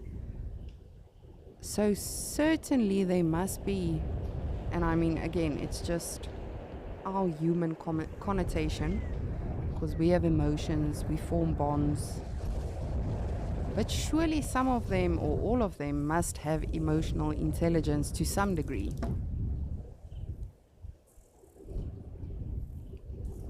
And as I say, that's just a personal opinion. That is from me observing animals in my career for over 11, 12 years now. But also going on safari, you know, since I was very small. They've just always been so admirable. All of these animals, impalas, elephants, zebras, birds, reptiles, insects, even the trees. For those of you that joined us yesterday on Sunset Safari, Lauren delved into quite a bit of how trees communicate, you know, with the various tannins. Even something like a plant can be admirable if you just open your mind to it. Nature is all around us, whether you live in a massive city or you live in the bush, wherever you find yourself. We just have to be open to it, always.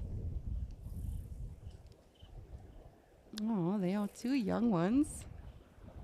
The one is a little bit bigger than the other one. Oof, that elephant on the right is massive.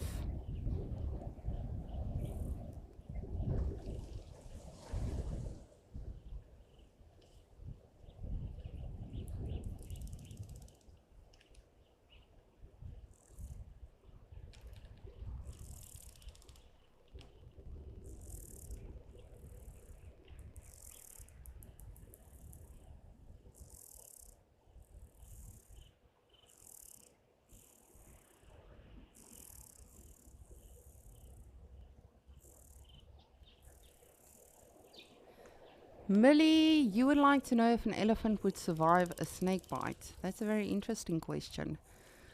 It depends on the snake. So when it comes to snakes and their venom, neurotoxic is your worst venom. That would be something like a Mozambique spitting cobra or black mamba. So when you encounter those beauties and they do bite you, then unfortunately the neurotoxic venom, if not treated very quickly, can be fatal. Cytotoxic is a venom that just affects your tissue. So there'll be a little bit of breakdown on your tissue. It can be quite severe as well, if you don't treat it. I've seen a lot of footage, a lot of articles that I've read where the skin literally falls away. Let's say the person got bit on their arm, then that whole piece actually sunk away, that whole piece of skin. And then hemotoxic is I would say your most mild one, or the one that you least have to worry about. And that luckily does not necessarily have to be treated immediately. But all of that being said, I'm now of course referring to humans getting bit by snakes. An elephant can be a 6-ton animal. So I would say no, and again, this is just a personal opinion. I'm not a scientist, I'm not a vet or wildlife vet for that matter. Ooh, we've got one Ellie at the water. But I would say no, but again, it would depend. I mean, I've had a sighting where my tracker was at the front of the vehicle and we were in a herd of elephants, literally right amongst the whole herd, and the elephants just freaked out. And the next thing, as I looked over my bonnet of the vehicle, there was a black mamba right in the road, and the elephants immediately, smelled it. But again, just like anything else, it depends on the wind direction. What if they don't smell it? What if they accidentally step on it? But I think from my knowledge, with regard to how thick their skin is, let's say they get bit on the foot, they've got really, really thick padded feet. So I would say no, but again, that's just a common knowledge. I'm now just trying to simplify it for myself. It would also depend on the snaky snake.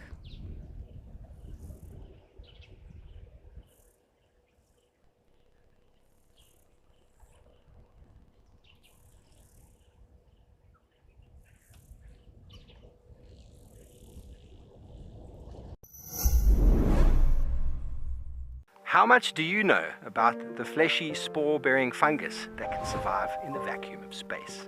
It's time to dig in to mushrooms with Trishala. It's just amazing. From the great marula trees to dazzling wildflowers, we're unpacking plants. I'm Steve. Join me and co-ecologist Trishala for the FloraFest Fireside Chat, filled with fascinating discussions and live herbalism.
Come on down to the water, elephants. We've got some lovely fresh water for you, which you can quench your thirst with, cool off in, have a bit of a mud bath if you wish. I don't know if I should say that.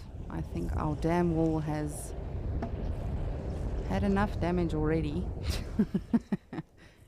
And that's what elephants do, you know, they do excavate the dam walls, the sides of the water holes, because that's what they use to actually mud bathe.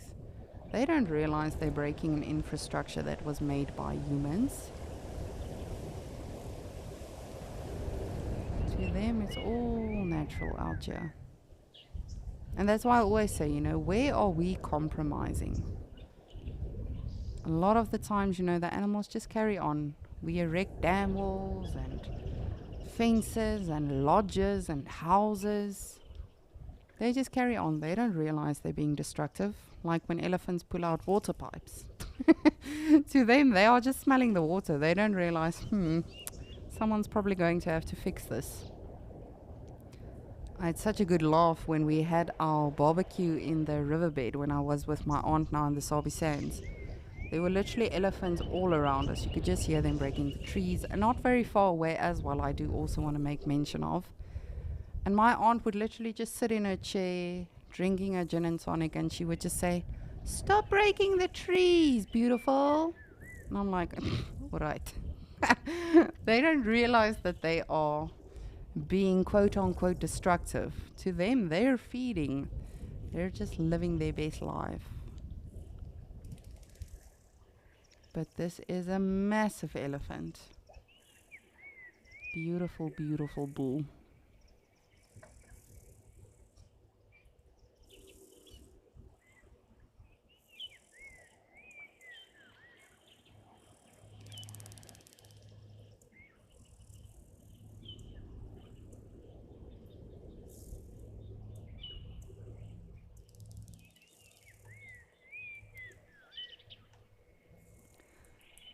And just like that, we lost a whole herd of elephants.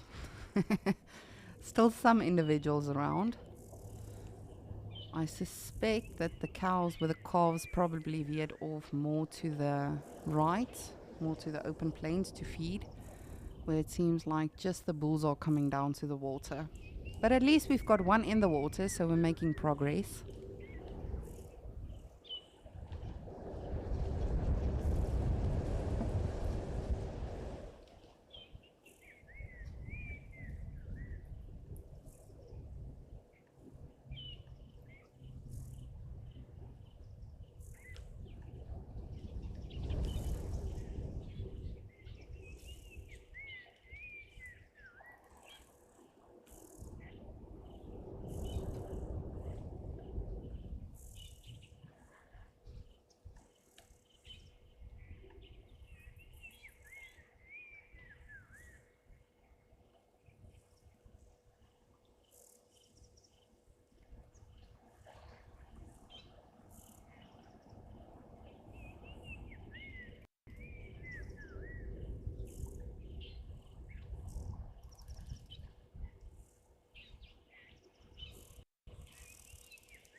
But I think let's just take a moment or two just to appreciate this. All of the bird calls, this beautiful elephant bull, just everything that we get to be a part of right now.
I think the females definitely got wary with the wind, and they probably took the youngsters off to our right, as I say, probably trying to get some more cover. And all of the animals, you know, have different behaviors with different weather. And even so, it's not to say that it's always going to be predictable with regard to, okay, it's windy, this is what's going to happen. It's always different. But especially if you have elephants that small, it's windy, they can't always hear what's going on, where smells are coming from. Then the matriarch and the rest of the cows will most probably decide, all right, let's just get a little bit more cover just to protect them, for if something is around, you know, they are still covered, and sheltered.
This one is just playing hide and seek behind the bush. So there's one elephant just to the left of the bush. Oh goodness, calm down. He just flapped his ears. Maybe he's hot. Did you ever think about that? No, you're just thinking about yourself. Calm down. Mein machtig.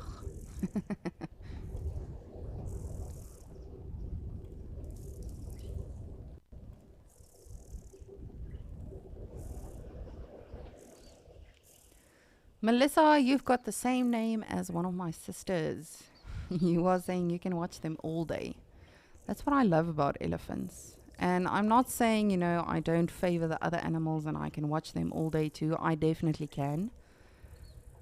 But with elephants, there's always something going on because the dynamics are always different. If there's youngsters, if there's a cheeky bull, if there's an older bull, the matriarch might be a bit agitated because of all the youngsters. Whether they are feeding or swimming or splashing or mud bathing or fighting or vocalizing, it's always different. So I definitely agree with you that on that one. I can watch them all day, every day. But as you all know, I can watch all of the animals all day and every day, and I do so. That's why I always say it's just so important to embrace and appreciate all of these animals. And not all of them are going to be your cup of tea. That's perfectly fine. Not all of us enjoy insects. Not all of us enjoy the creepy crawlies and reptiles and snakes and things like that. And that's fine, you know. We all have our own preferences. But specifically for me, what I've learned on the dam cams, whatever you see, whenever you see it, appreciate it in its full glory. Because you don't know when we are going to see elephants again in Djuma. It could be tomorrow, it could be for sunset safari, and it could be in 3 days. You never know.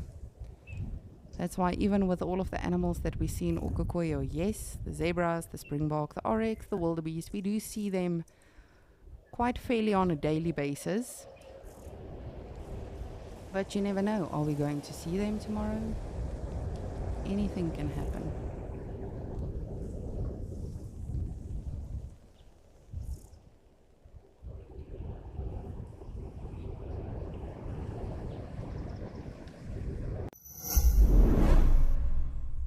We hope that when you watch Wild Earth, you will fall in love with nature. We know that our explorers share a passion for nature and want to make a difference. Wild Earth Schools is back. Sign up to be an explorer and your subscription will help us reach the future conservationists of our planet. Invest in something that truly matters, encouraging children to care for our beautiful wild earth. Wild Earth Explorers, make a difference.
And I know many of you will agree with me on this point. But an elephant is a very humbling animal. But all of the animals are. Even your domestic dog or cat or whatever you have at home. I challenge you just to sit and monitor and observe them if they are perhaps in the garden, if they are feeding, perhaps you've got more than one pet. Just the general behaviors that they have. Submission, dominance, feeding, sleeping, being vigilant and alert.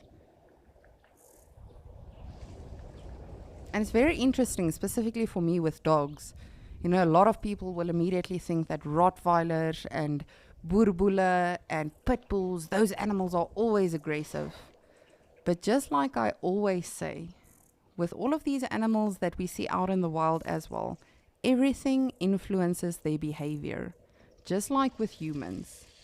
Just because you are from a certain gene pool does not mean you are going to have a certain personality. Your circumstances and your mindset influences you. But please do yourself that favor and just observe your pet at home and how incredible they are. I mean, for me personally, it's been 3 evenings that my cat has now officially been living with us, and it's so interesting to see her behavior from the first day up to now. She's still scared to go out, but at least, you know, she's walking up to the window and smelling. But still, she knows that she makes that conscious decision of this is still too dangerous for me. I'm not familiar with this territory. Just like with the elephants and the leopards and everything that we see out here. Maribs that was walking around yesterday knows was constantly on the ground. Because if he misses a scent of Mulwati or, you know, any of the other territorial animals, it could be detrimental for that animal. And I'm sure many of you have stories as well that you can tell me from your pet's behavior that you have at home. Certain things that they do.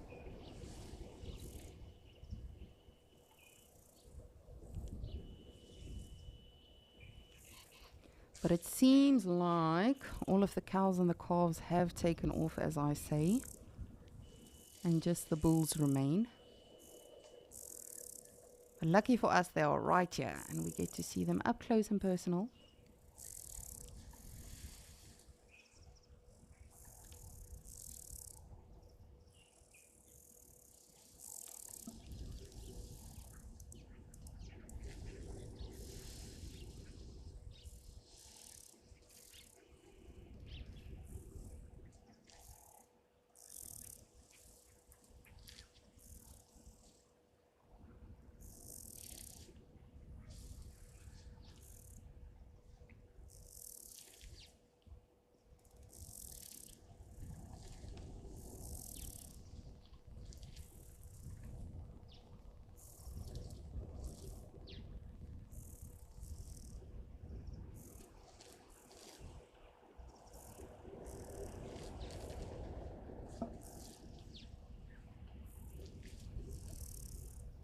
Jacinta, so good to hear from you as always. You would like to know, have I been going through your house?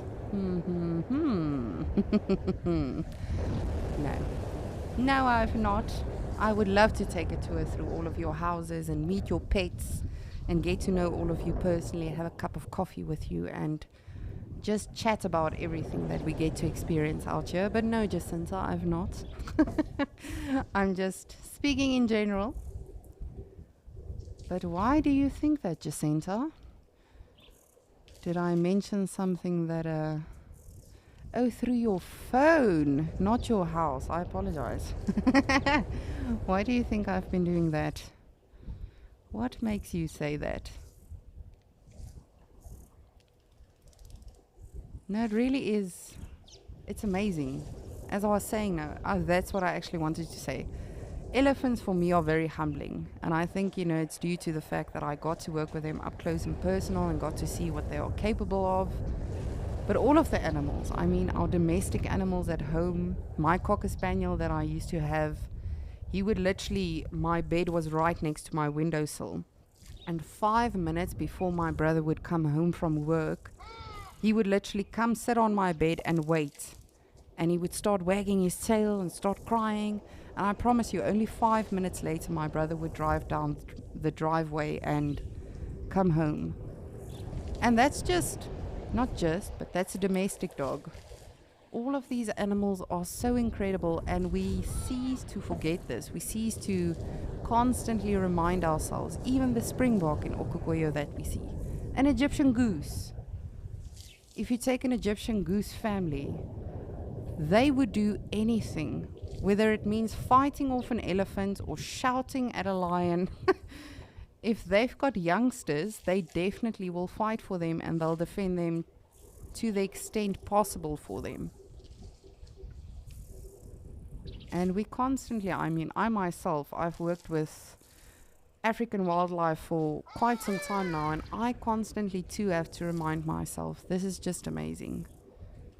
How incredible is this, that we are spending time with these animals? And that's just not the big animals and the big five and the impressive animals. It's all of them. From the insects to the birds, to the big mammals, to the fish in the water holes. I mean, something that's just mind-blowing to me. A catfish can still survive, not necessarily in a big water body, but at as long as there is still some moisture for them, they can still survive. And I'm sure many of you can inform me on a lot of other creatures that can do that as well. I'm just taking that as an example now. All of these animals, here in Djuma, in Okokoyo, the way they adapt, they acclimate, they know This is going to become dry now, so we need to move on to find greener grass, fuller water holes.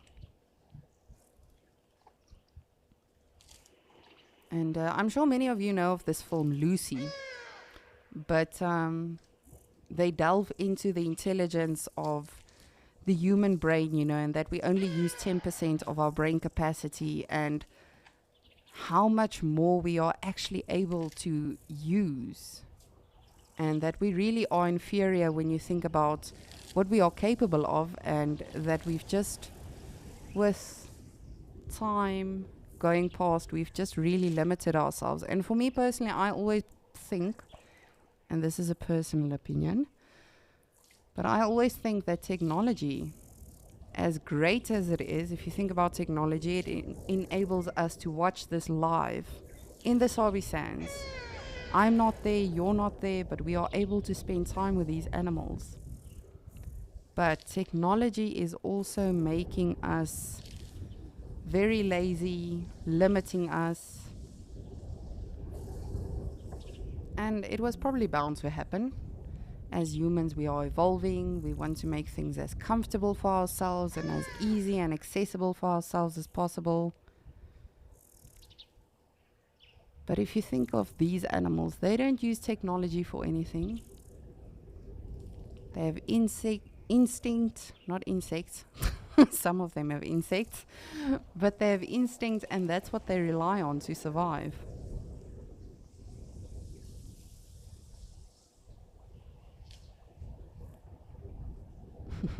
This is a very awkward fight. It's almost like when giraffes are fighting. I don't know if you have seen giraffes necking, but sometimes it can be quite brutal, where you hear the bone-on-bone contact, and it does not sound like a lot of fun. And then other times it looks like a complete joke. They look more like they are dancing than anything else. But that's how they learn, just like the elephants. What did the birds do to you? Really? Goodness. Typical behavior from a bull, a younger bull.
Hello, lovely. Come on over.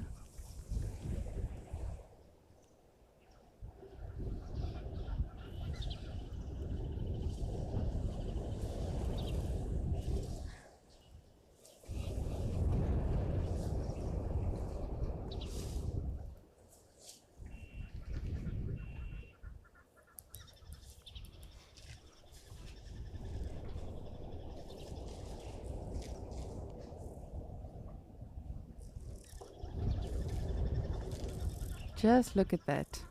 As he's pulling out the grass, gives it a little bit of a shake just to get that extra soil off.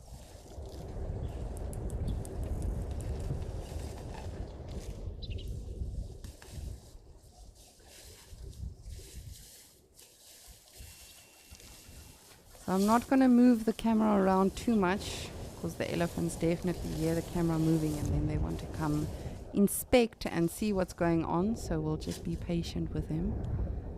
But how amazing, we can literally count the eyelashes on this elephant.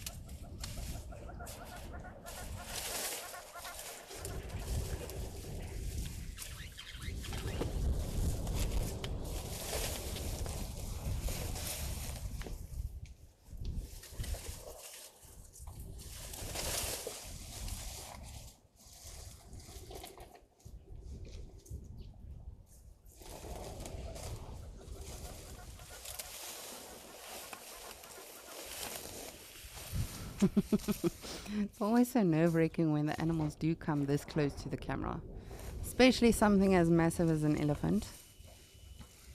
They can do quite a bit of damage. You know, if they just lift the tusks a little bit, then that's a whole camera gone.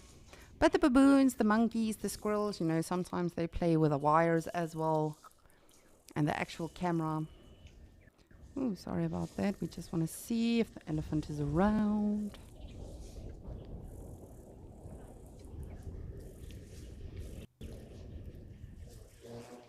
And again, they don't know that they are breaking something or being destructive. That's one thing that always infuriates me with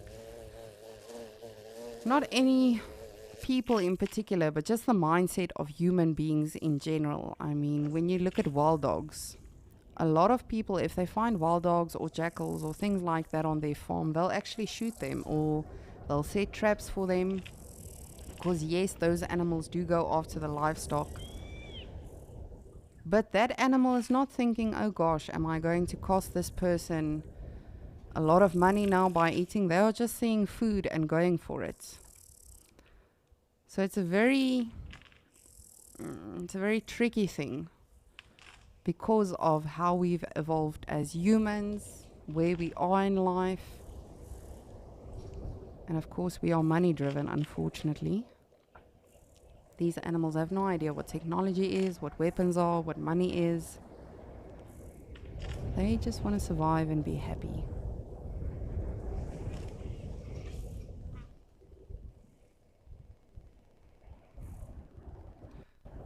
Ooh, are those our hornbills, I think? I'm not sure. Let's have a look.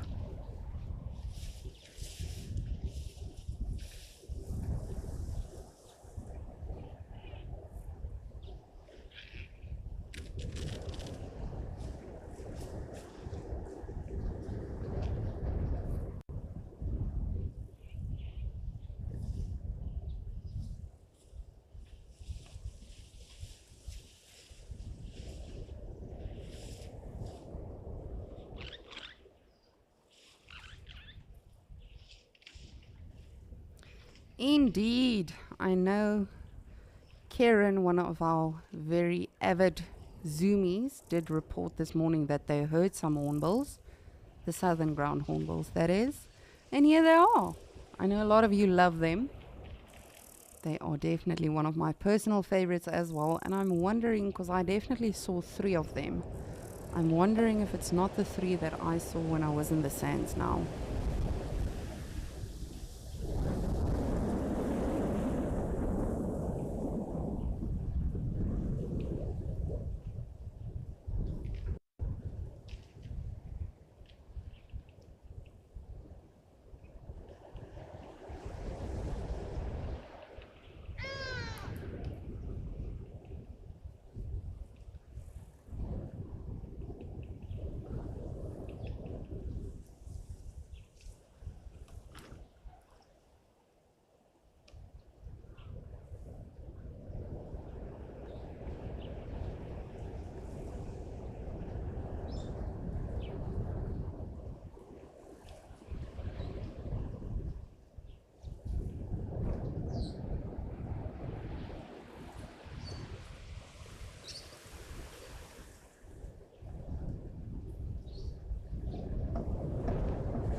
They are scavenging. Not scavenging per se, but foraging, definitely.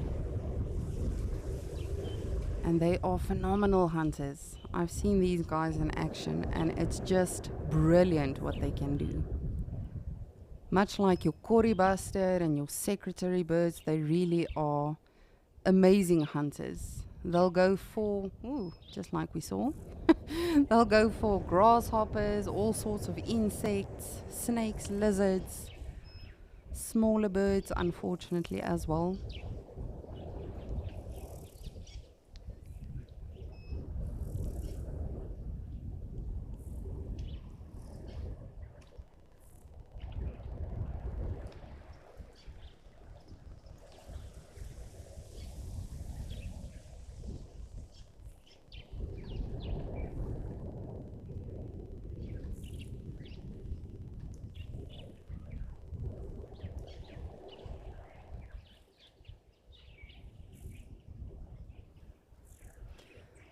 And I actually definitely think it is the 3 that I saw when I was in the sands now.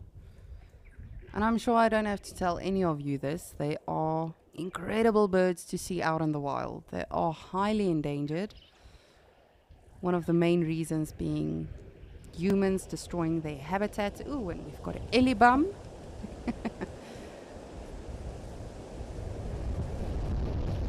What a sighting. Elephants and southern ground hornbills.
Veronica, you would like to know if the weight of the Kori bustard and the southern ground hornbill is similar.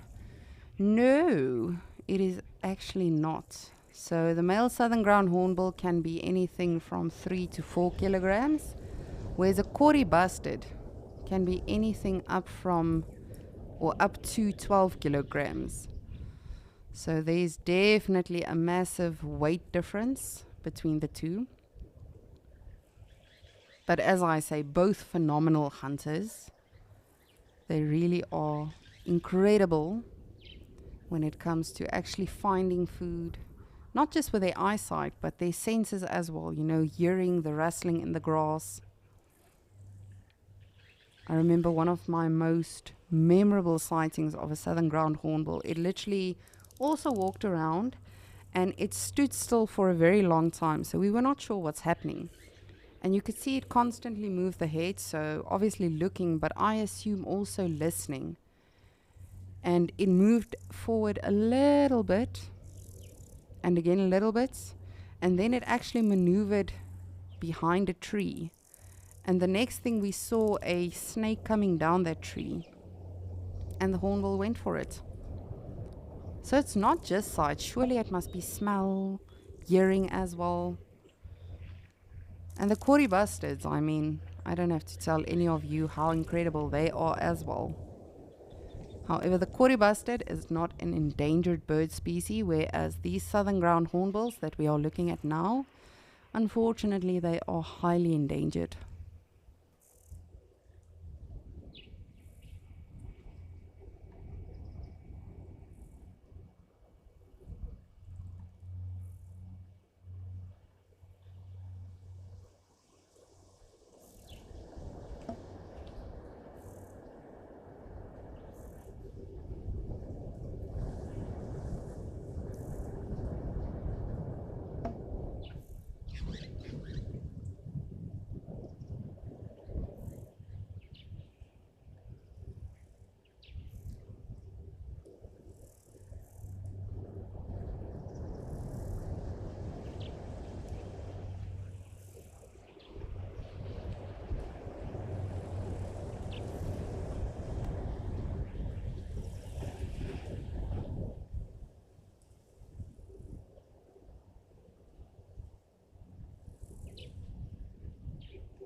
still an ellie quenching its thirst. And it literally is right time, right place. Any safari, really. That's always been my golden rule to guests when I take them out on a safari. You can be how good at tracking, you can be how qualified with 20, 30, 50 years experience. If you are not in the right place at the right time, then you miss the animal. I've had that many, many, many times on safari. Tracking an animal, blood and sweat going into it, and eventually after 3 hours you say to the guest, all right, well, I don't think it's happening for us today. And literally as you are 10 minutes out of the area, then one of your colleagues say, oh, I just found this leopard, or I just tracked down this herd of elephants. It's just the right time, right place. Just like we had now, you know, with a whole herd of elephants, seeing the calves, and then now the southern ground hornbills, being able to see them, even though it was brief. Every sighting is a phenomenal moment.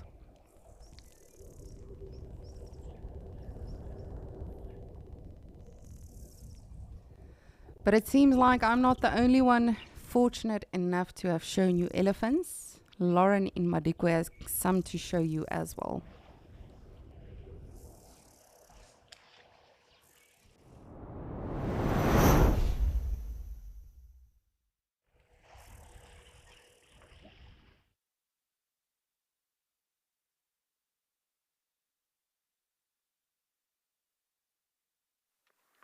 We do have elephants here that are positioned very well under the tree here. It's a very small tree, and I don't actually know how many elephants we have here. I think I've seen 4 bodies so far, but I think any shade will do on a day like today. It's already reaching soaring temperatures here. There's a nice breeze, I think I mentioned that earlier, but the temperatures just get really, really high. And of course, if you're not near water and you're not able to have a splish splash, then staying under the shade is really the right idea. We've been looking for elephants. They're not as common to see around the east as they were when I was last here in December, January. I don't quite know where they're all hiding. Maybe they've just shifted or moved, but this road that we're on right now used to be covered in elephants every single day. So we're not seeing as many. So the fact that we've come across this sweet little sighting is really, really joyous.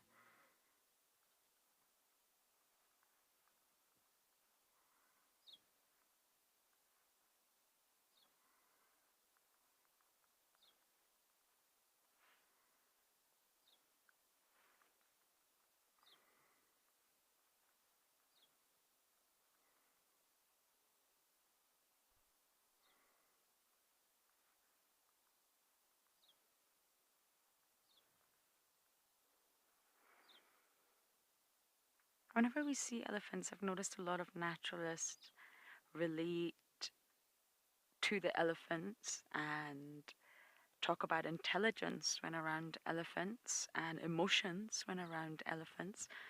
And I always find that interesting. Why is it we're drawn to those aspects? I really do believe every animal is intelligent as it needs to be. I don't think we, especially as humans, could ever sit there and say, oh, that animal's not intelligent. I don't think we could ever say that. I think it's a very silly thing to say. But I wonder why we feel this when we're around elephants.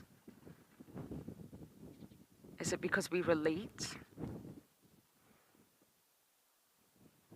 They're visibly emotional, they're visibly tactile, they're visibly family orientated, so we relate to them as humans.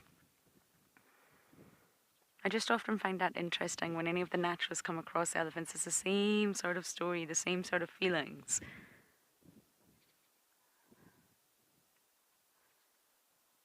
And as I mentioned earlier, the elephants that go up the Koppie, I absolutely think that elephants feel pleasure in their environment. And even pushing over trees, which is not ideal all the time, I think there's a lot of pleasure in that. There's a lot of pleasure in breaking branches and feeling that branch break and smelling, touching, pulling, grabbing.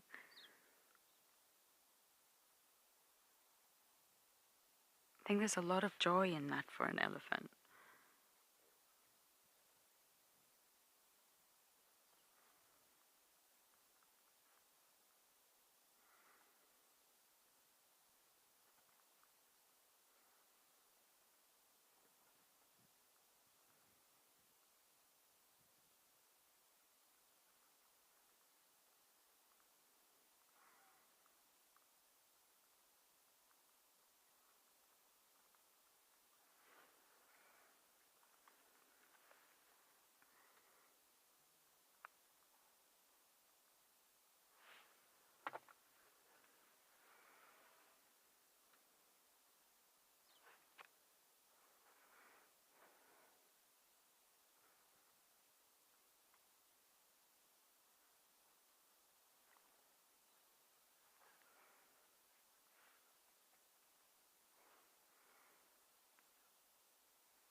Oh, Calvin, I love where you're trying to go with that, but I'm not sure I could answer that.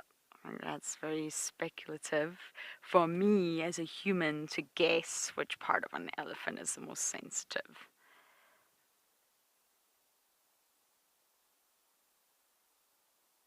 I'm not sure I could. I think that would take a lot of projecting human thoughts onto this animal. I believe genitalia will naturally be sensitive. They have very specialized mechanoreceptors packed in the toes of the foot and on the heels and on the end of their trunk, which could technically make that part of the body really sensitive. Maybe not. The bottom of an elephant's feet is really thick, but because of those mechanoreceptors, does that mean that they're more sensitive because they detect vibrations? Vibrations need to be felt by those cells. The trunk is incredibly thick, the skin is thick, but it's packed with chemoreceptors and olfactory turbinals. So does that mean it's sensitive? Are you meaning sensitive to the touch, sensitive to the taste, sensitive to smell? I love where you're going with that, but I think it's just a little bit too open-ended. The word sensitive, what capacity are you meaning it to be?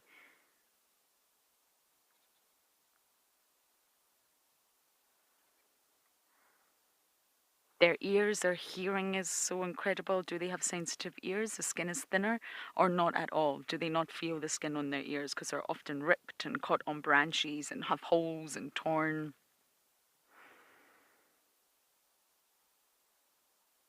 The tongue most likely will be sensitive to the touch, to the taste. But I think that's just not a possible question, I'm afraid. So I'm sorry I wasn't able to answer that. I think different body parts will be sensitive to different sensory apparatus. Our tongue is sensitive to touch. If you stick out your tongue and you tap it, it's very sensitive.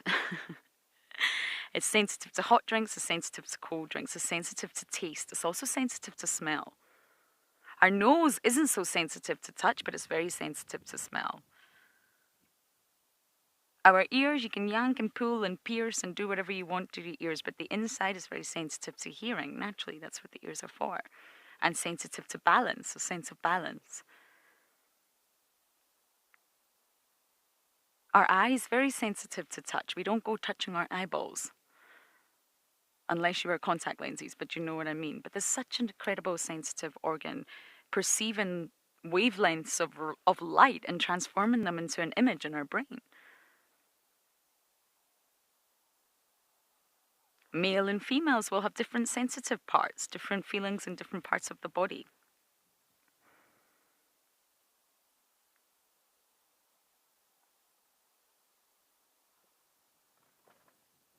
Elephants can detect vibrations that we can't feel, hear sounds that we can't hear, smell things that we can't smell.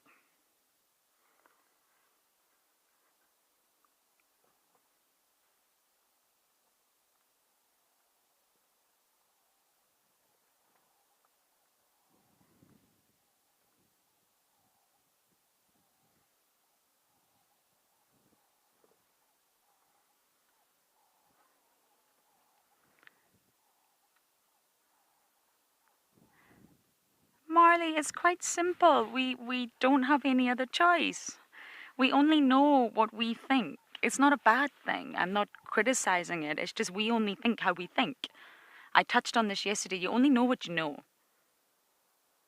I know that sounds really stupid, but I hate it when you ask someone a question and they say, it's easy. And you say, well, it's only easy because you know how. You have the answers. So therefore it's easy. It's not easy because you only know what you know. And we think like a human because we are humans. And therefore we project our feelings onto the animal kingdom. And it's not always accurate. And the best example of that humans, especially in science, especially in research, when trying to learn about the animal kingdom, is the mirror test. The famous mirror test. Humans love mirrors. We love to look at ourselves. We're visual. We recognize ourselves. We utilize mirrors in our everyday life, from driving a car to putting on makeup, everywhere. So we thought, we put a white dot on an animal's head, and it recognizes itself, then it's going to try and wipe off that white dot because it thinks, I've got a white dot on my head. If it doesn't recognize itself, it's not going to see or recognize a white dot. It's not going to. That was the test. Elephants passed. They looked in the mirror and immediately put their trunk up to their forehead and wiped away the white mark. Many species actually passed that test, but many failed.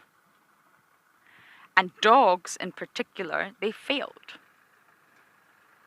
They didn't recognize themselves and they didn't see the white dot as on their head. So therefore, does that mean dogs are stupid? That was a test on intelligence. That was a test on animal intelligence. So they're stupid, right?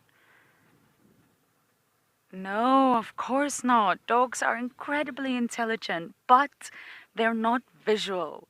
We made a test based on our sensory realm. We are visual. So we created this test to apply to the animal kingdom to gather information on their intelligence based on our sensory realm. We gave a purely visual test to an organism that is not primarily visual. Dogs don't have good eyesight. They're dichromatic. They don't rely on their eyes. They can see, of course, but they are highly chemical. They live in a chemical world. Their sense of smell, that's how they navigate through their world.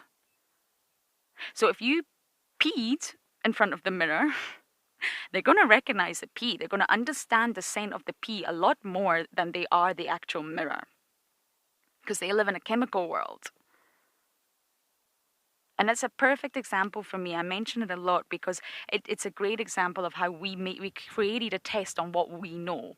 And really, looking back, it wasn't the right test. It wasn't applicable. And it definitely doesn't mean that dogs are not intelligent. Self-recognition in a mirror is not a sort of factor or key identifier of intelligence. I hope that all made sense, but we humans can only see how we humans see.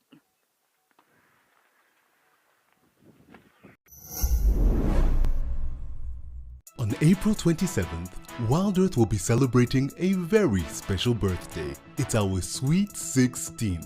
We want to celebrate you, our viewers who have been with us every step of the way. I just appreciate you so much. Send in your birthday wishes so we can include you in the celebrations.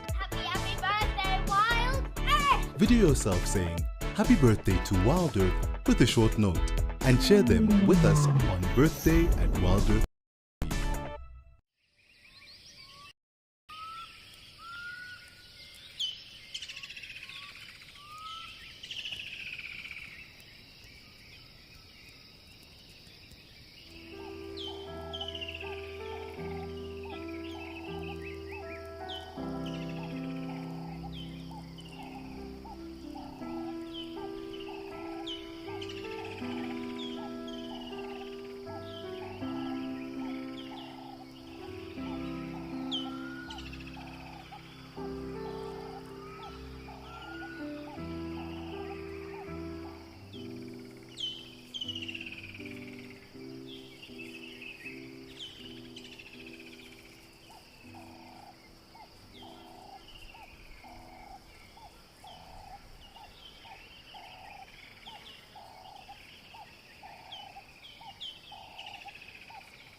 So yes, what an interesting conversation.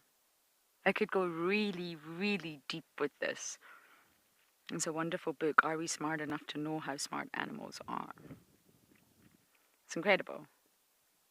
It goes deep into this stuff. And we're not bad or wrong when thinking about a human. I think we've just got to be aware of it. You've just got to know that when we think, we're thinking like a human, and that doesn't necessarily mean that's how that organism is going to think or behave or see or feel or smell.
Unfortunately, FC, our comms are breaking up very badly. I didn't get that.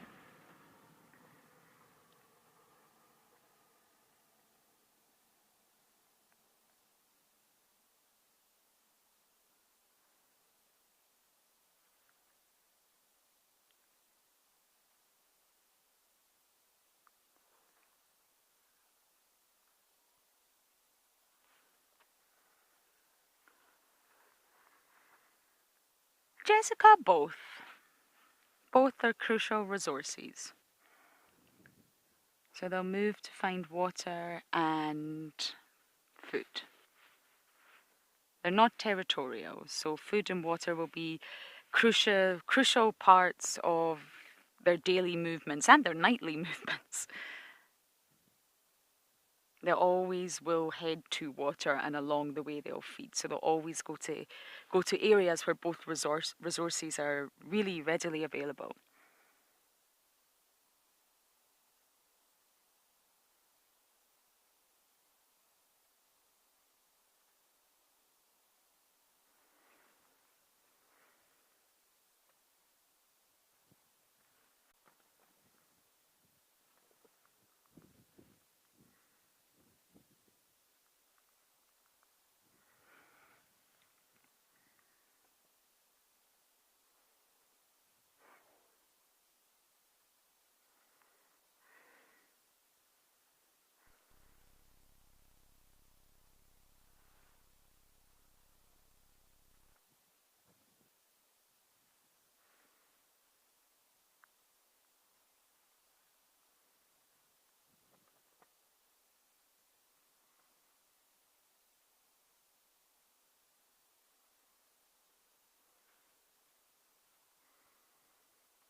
Wasn't that so peaceful? I just wanted you guys to breathe and enjoy that sighting. But over in Djuma, I believe there's an even better one.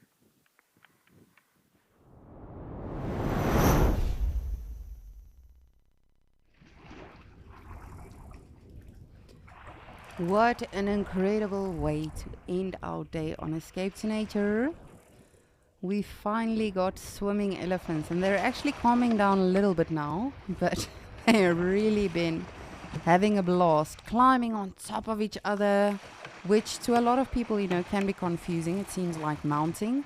That is just a display of dominance, just like people. I don't know about all of you, but I am much lighter when I am in a body of water.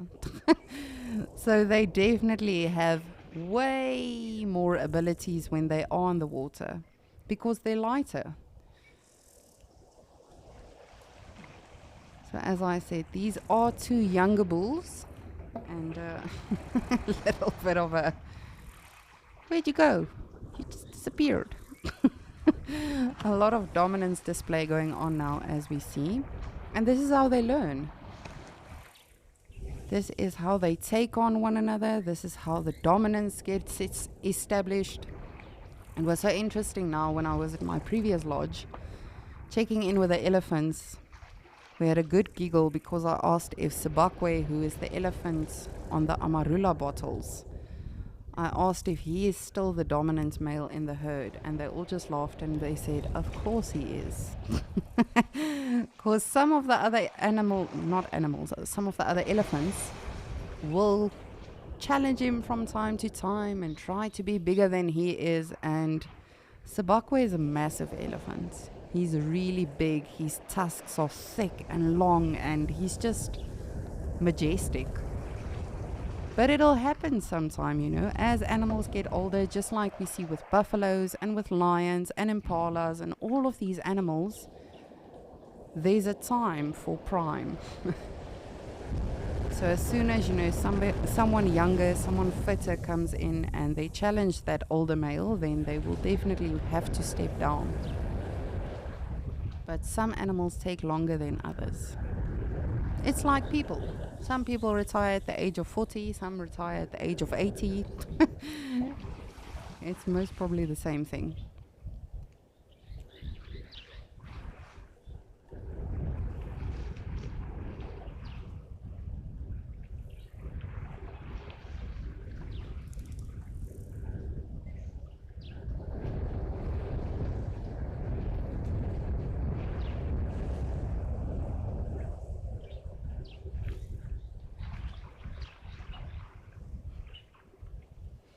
And again, even elephants swimming.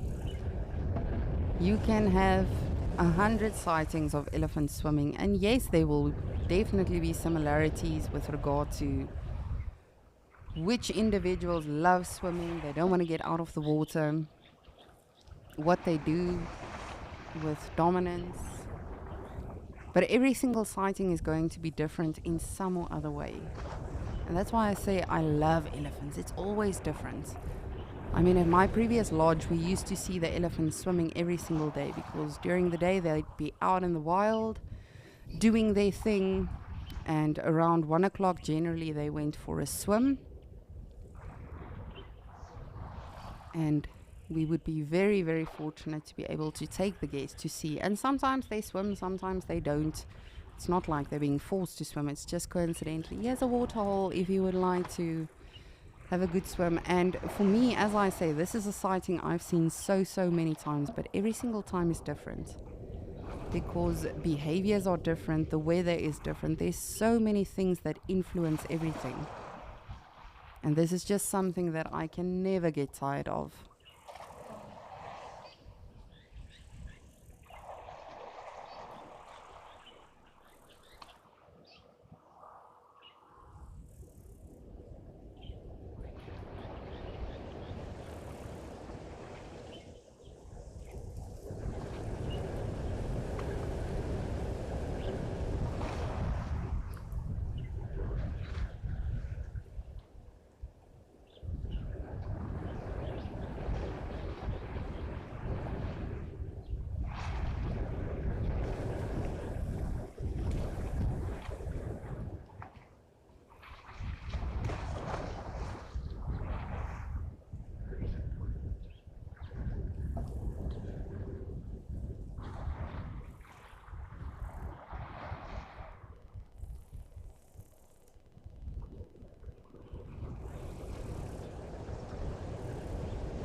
yeehaw.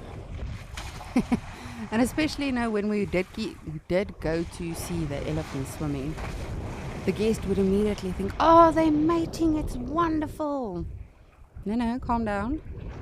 It is not bow chickie wow time. This is literally how they play. Just like us, you know, I'm sure many of you, when you were a kid and you would swim with your cousins or your siblings or whoever, friends, that is the goal. See who you can dunk the most. My brother and I used to play just like this in our swimming pool. Very rough.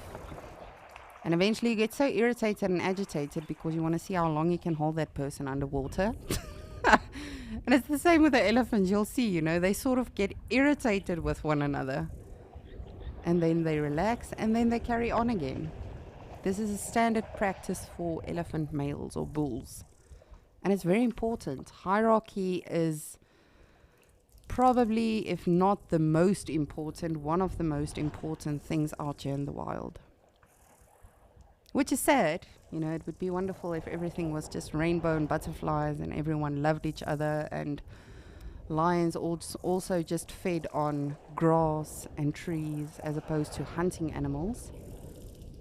But there's a food chain, there's a hierarchy, and that is so important. And even so, it's not like they, again, I'm not referring to, you know, human connotation and emotions, but it's not like you ever see them taking revenge.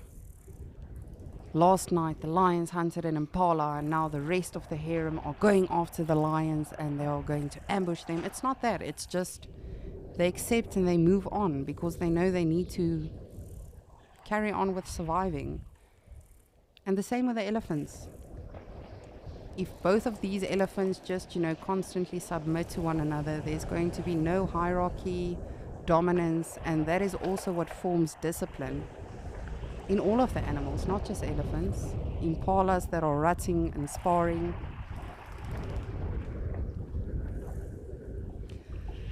But what a brilliant day it has been. I'm sure all of you will agree with me. I am so happy with everything that we've gotten to see today. And I hope all of you have enjoyed this escape to nature with us. And thank you as always so much for your questions, your comments, your suggestions, playing along with the different names for animals. We did not even do all that many today, but we'll definitely delve into it either over the weekend or next week. I will be here for the weekend for Escape to Nature. So I hope that all of you will join us and that we'll have some more fun. But what a brilliant, special way to end this Escape to Nature.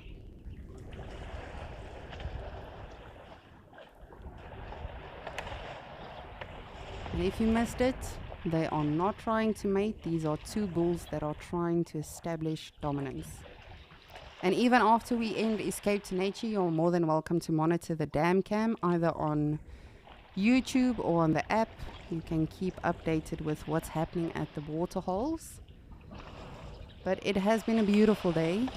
From myself, Lisa, your waterhole naturalist, thank you so much for spending your Friday with us, and I hope everyone has a brilliant weekend. Travel safe if you do, and I cannot wait to spend another Escape to Nature with all of you tomorrow. But from myself, Lisa, cheerio!